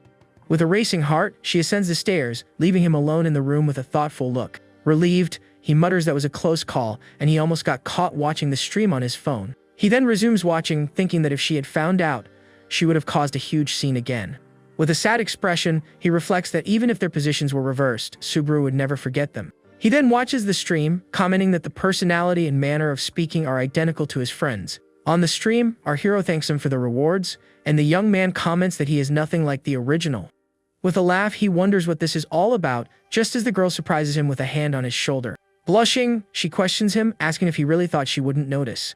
With a dark expression, she says he's 100 years too early if he thinks he can fool her. Back in the cave, the system instructs him to carve the path of lightning to advance. With tears of pain streaming down his face, he braces himself for the most difficult challenge of his life. With his feet firmly planted, the young man faces the icy path with immense determination and courage. The golden energy envelops him, and the system shows his progress is at 2.3%. With his hand glowing, he feels the lightning's energy flowing relentlessly through his entire body. He thinks the sensation is familiar. He has dealt with lightning more times than he can count. With his eye glowing intensely, he continues to absorb the energy from his surroundings. The system announces his progress is now at 3.2%, and he presses on. The masked man thinks he still has a long way to go but has no intention of giving up now. With a firm step, he moves forward, and the system shows his progress has reached 5.1%. The chat asks why he isn't running, and the protagonist announces he will not be reading the comments. With a serious expression, he thinks that reaching the objective is the bare minimum he can do in this trial. But if possible, he wants to aim even higher, to shatter every existing expectation. With a determined look, he continues to absorb the lightning's power with his entire body. Far away, the blonde streamer watches the live broadcast with a very serious expression on his face. With his hand on his chin, he appears deeply focused on what is happening on his computer screen. Hawkeye then recalls his conversation with the agency's boss about a collaboration between the two. With his mug in hand, he prepares to make a pivotal decision for his future. He explains that in streaming entertainment, you can only do half the work, and that's just part of it.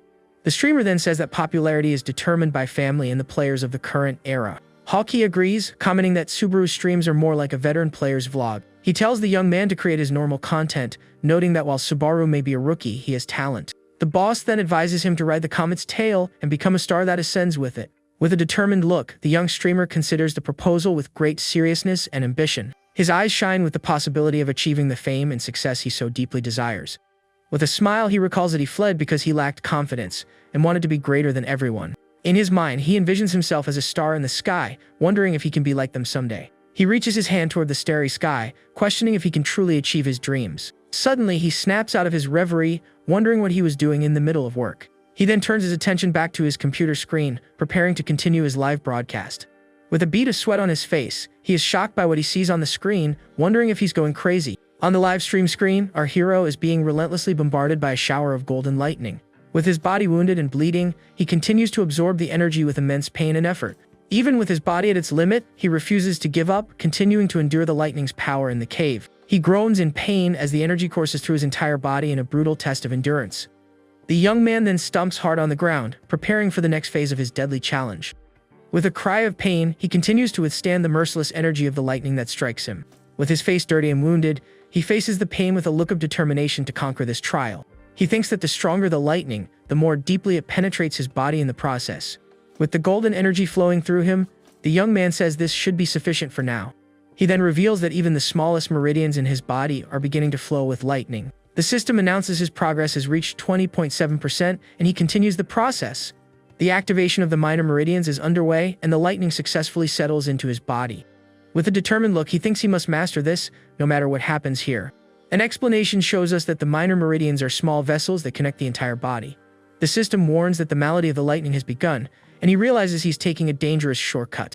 He thinks he would normally do this with his own mana, as red liquid trickles down his leg. But relying on external lightning causes unimaginable pain, and he groans from the intense sensation. Even with his body at its limit and bleeding, he continues the absorption process without giving up. Far away, Agent Hatsuko watches the live broadcast from her bed with a worried expression.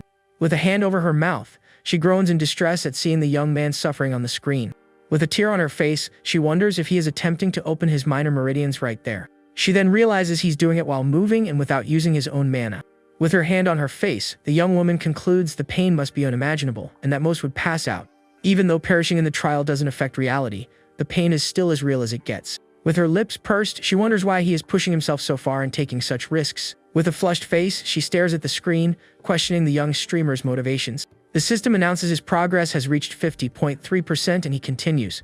With his head bowed, he thinks it's all his fault, that he was the one who led his friends to their end. He blames himself for being reckless and for pushing them forward with his overconfidence.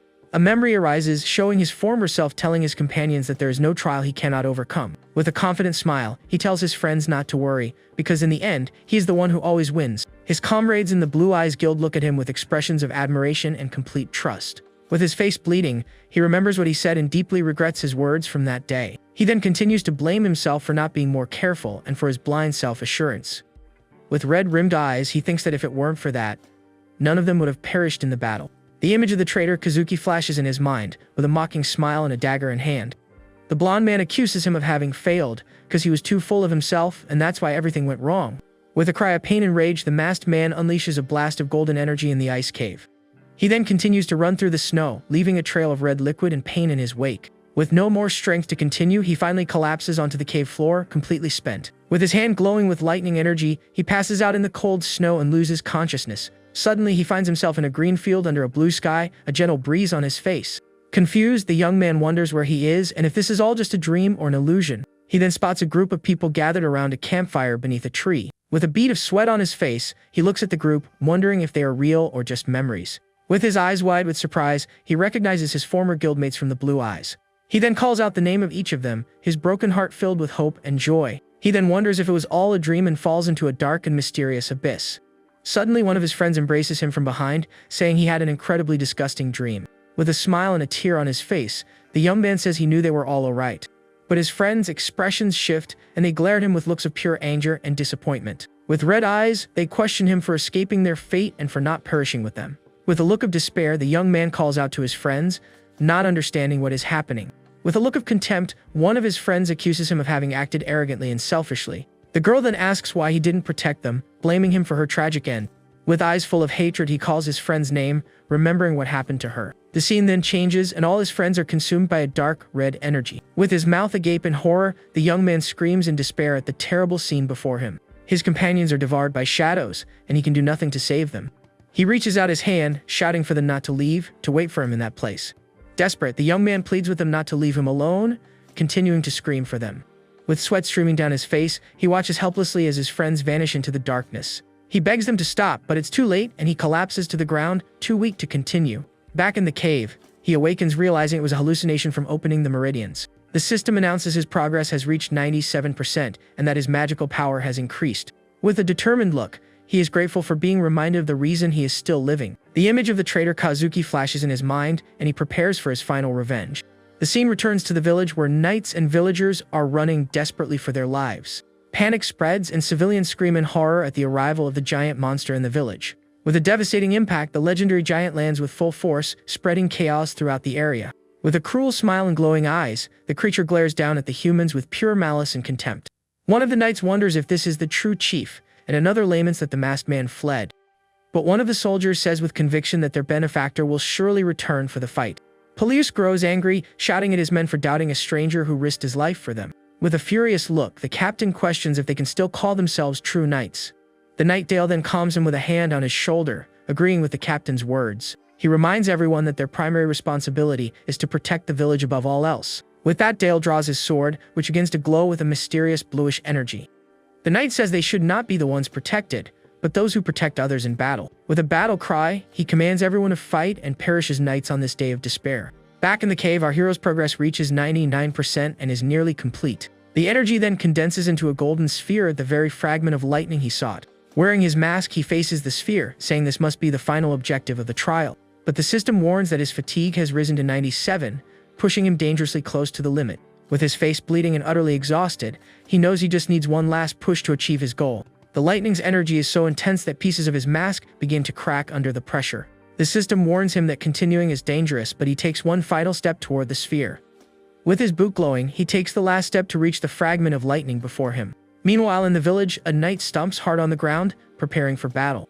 With his sword in hand, the Night Dale charges with all his might against the legendary giant. With a swift and precise slash, he manages to wound the creature's leg with his sharp blade. The blow leaves a deep gash on the monster, which feels the pain of the brave knight's attack. At this, the legendary giant lets out a roar of pure pain and fury from the wound it received.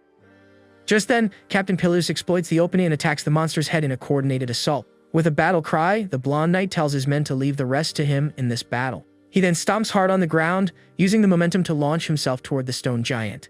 The captain soars through the air in a swift motion, preparing for the finishing blow on the creature. With his sword in hand, he prepares for an aerial attack as the monster roars in fury. With a determined look, the blonde knight faces his opponent and prepares the final strike in the fight. He then unleashes a powerful slash of blue energy that strikes the giant's face dead on. The monster snarls in pain as the captain's attack hits its eye with great force and precision. From the impact of the blow, the legendary giant's head is completely obliterated in the battle. The captain then lands safely on the ground as the monster's body falls, defeated.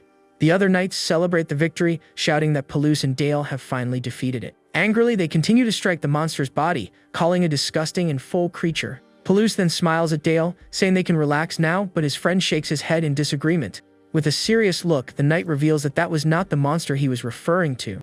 One of the knights praises Dale and Pilus, saying they are incredible for having won the fight. Another soldier celebrates, saying now they just need to dispose of the remaining giants. But suddenly, a giant hand crushes the body of the monster they had just defeated. An enormous shadow falls over the two, and Dale points upward, warning that that is the real monster. The celebrating soldier is terrified, shouting that this giant is on a completely different level. Meanwhile, our hero finally reaches the lightning fragment, and his progress hits 99%. With that, he finally grasps the sphere of energy, saying he will make the traitor apologize in the underworld. With a look full of hatred, he vows to take Kazuki's head as a souvenir of his vengeance. The protagonist then rises from the ground, completely enveloped by the golden energy of the lightning. An explosion of power occurs, and the lightning's energy spreads throughout the entire ice cave.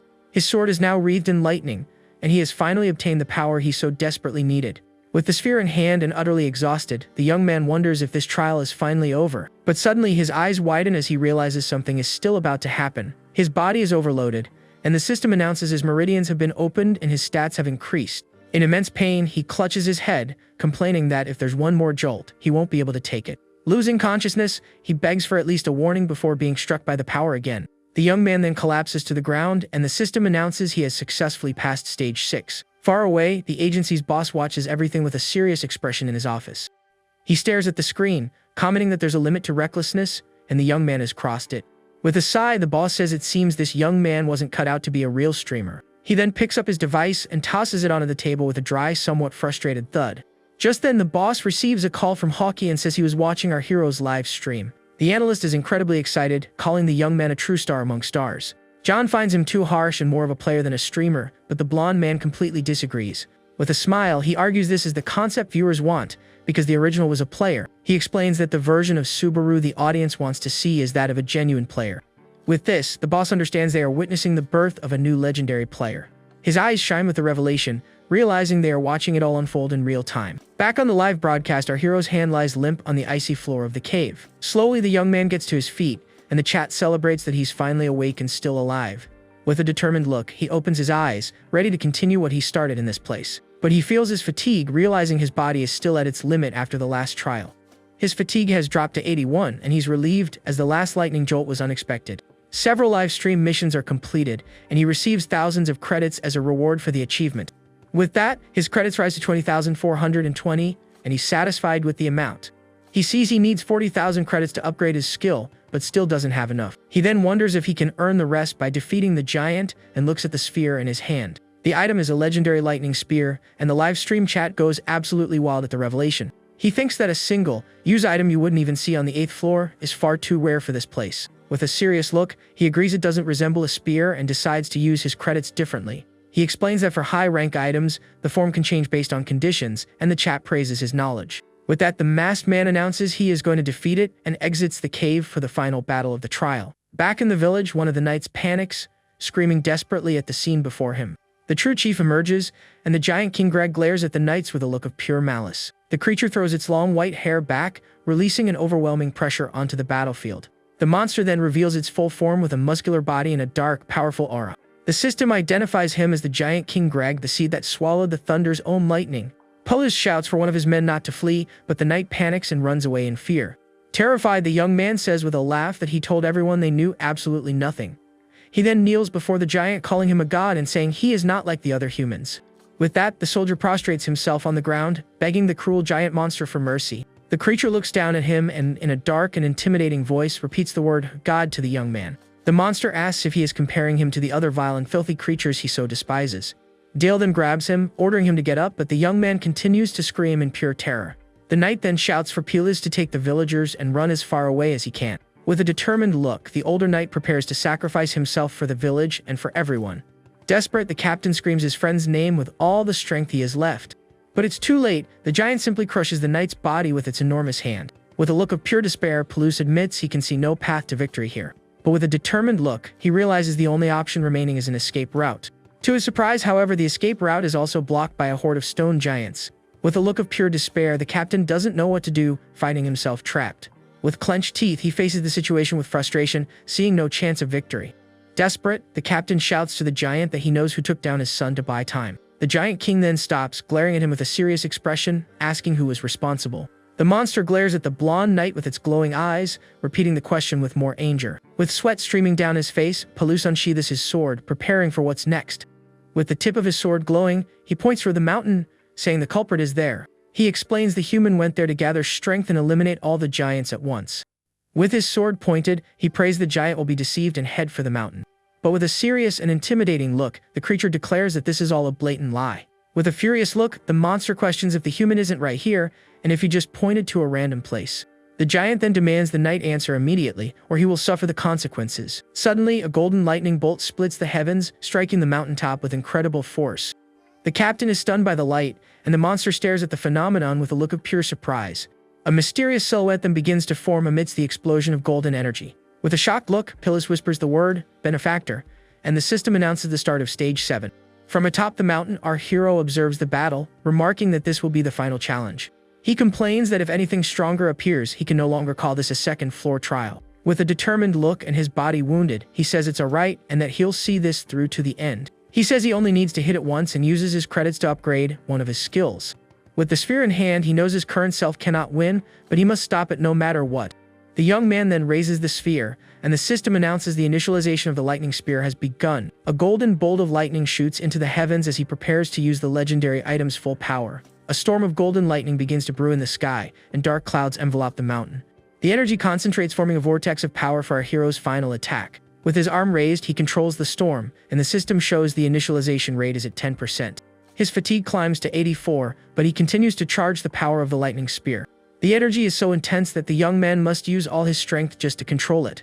The initialization rate reaches 33%, and he continues the process without giving up. With a cry of exertion, he holds the energy with his hand, preparing for the final attack. His skill attempts to resist the spear's recoil but fails. The resistance effect is too weak. With his body bleeding, he realizes his skill level is far too low to wield a legendary item. His fatigue climbs to 88, and the initialization rate reaches 50%. The live stream chat comments on the situation, saying the young man has been suffering ever since he learned the lightning skill. With a determined look, he continues to charge the power, even with his body at its absolute limit. He then realizes the giant has noticed his presence and stares back at it with a serious expression. With a confident smile, he admits it would be irrational to expect the monster not to notice. The initialization rate reaches 78%, and he prepares for the final attack. Back in the village, the giant king looks up at the sky and, in a dark voice, utters the word, lightning. With his foot on the ground, he finally understands that the one responsible for his son's end is the masked man. With a look of pure hatred, the creature advances toward the mountain for its final revenge. Palu shouts for the monster to stop, reminding it that he is its opponent in this mortal battle. But the giant simply ignores him, continuing on its path with a smirk on its face. Desperate, the captain cries out that the situation is dire, and the villagers are in danger from the monster's fury. With a sad expression, the giant gazes at the mountain and says his son's name, idle with regret. He says it must have been incredibly painful and prepares to avenge the end of his beloved son. Angrily, the monster stumps hard on the ground, feeling the pain his son felt in his final moments. The giant then unleashes its fury, and the ground cracks from the force of its devastating stump. He then prepares for a powerful attack to finish off our hero once and for all. With red eyes and a battle cry, he vows to return all the pain his son endured. The spear's initialization rate reaches 88%, and the young man prepares for the attack. With a leap, the giant monster advances toward the mountain with all its fury and power. The masked man faces the monster, saying the probability of hitting or missing is 50-50. With a determined look, he tells it not to look away and prepares for the final throw. A memory arises, a man telling him not to look away, no matter what happens. The man teaches him that the spear throw begins from that point and not a moment before. He advises him to eliminate unnecessary thoughts, like trajectory or predicting the target's movement. The master tells him to disregard the spear's weight and form and to focus only on the throw itself. With a smile, the man praises him, asking why he is so different from other spearmen. He then reveals the reason is because he is the one and only Subaru Narukami. Back in the present, the initialization rate reaches 95%, and he continues. With his eye glowing, he wonders what he should do and remembers his master's words. The man reminds him he won't be throwing a normal spear, but one of pure power and lightning. With a smile, he says the answer is simple, he shouldn't throw it, but rather explode the power. With that, the giant advances, and the masked man prepares for the final attack with all his might. The live stream chat panics, telling him to hurry, because if he hesitates, he will surely be finished. With a determined look, he thinks he just needs a little more time for the attack. The monster then readies a powerful punch, but the lightning's energy begins to affect it. The creature writhes from the energy, and our hero continues to charge the spear's power. With a battle cry, the giant advances with its fist wreathed in flames for a devastating attack. The young man then prepares for a counterattack, and the lightning's energy completely envelops him. The initialization rate finally reaches 100%, and he is ready for the attack. With the spear in hand and a determined look, he prepares for the final blow on the creature. With a serious and focused expression, he says he has only one chance and he will end this for good. The masked man then charges forward, preparing to launch the powerful lightning spear at the giant. With a swift and precise motion, he hurls the weapon with all his strength and power. The spear soars through the air at incredible speed, striking the giant squarely in the chest. With his eyes glowing gold, our hero watches the result of his powerful attack. The spear explodes with devastating power, striking the monster's head in a decisive blow. The giant's body is enveloped by the golden energy and is completely disintegrated by the attack. The explosion is so powerful that a massive shockwave ripples across the entire battlefield. In its final moments, the giant creature groans in pain, staring at the explosion that consumes it. With a final breath, the monster is finally defeated, its body vanishing in the golden light. The live stream chat goes wild, the viewers in disbelief that he actually managed to hit the target. The system announces he has defeated the seed that swallowed the lightning and successfully passed stage 7. He levels up, gaining several stats, 5,000 achievement points, and a new legendary item. The young man then wonders what the Heart of Lightning is, and the item materializes in his hand with an intense glow. With the crystal in hand, he grips it tightly, feeling the item's energy flowing through his body. Suddenly, he feels a sharp pain, and the item begins to glow with an even brighter light. Confused, the young man wonders what is happening as a tear escapes from his tired eye. He then finds himself in a strange place, questioning where he is and what has happened to him. A dark and mysterious silhouette appears before him, staring at him with its glowing eyes. With his body paralyzed, the young man cannot move or speak, and he panics at the situation. He feels his body is heavy and can do nothing but stare at the figure before him. Several system messages warn that an unknown presence is watching him intently. With his face dirty and injured, the young man wonders if this thing is trying to tell him something. With the item in hand, he feels a powerful energy and grips it with all his remaining strength. An intense light then envelops him, teleporting him out of that mysterious and dark place. Alone on a cliff, our hero stares at the horizon with a thoughtful and determined expression. The system announces that the main scenario of the lightning is finally beginning for our hero. He then discovers he can find clues in the village using the Heart of Lightning he just obtained. With a rainbow in the sky, he wonders if that wasn't just an animated scene from the trial. He gets up and apologizes to the chat, saying he passed out for a moment, and the chat teases him.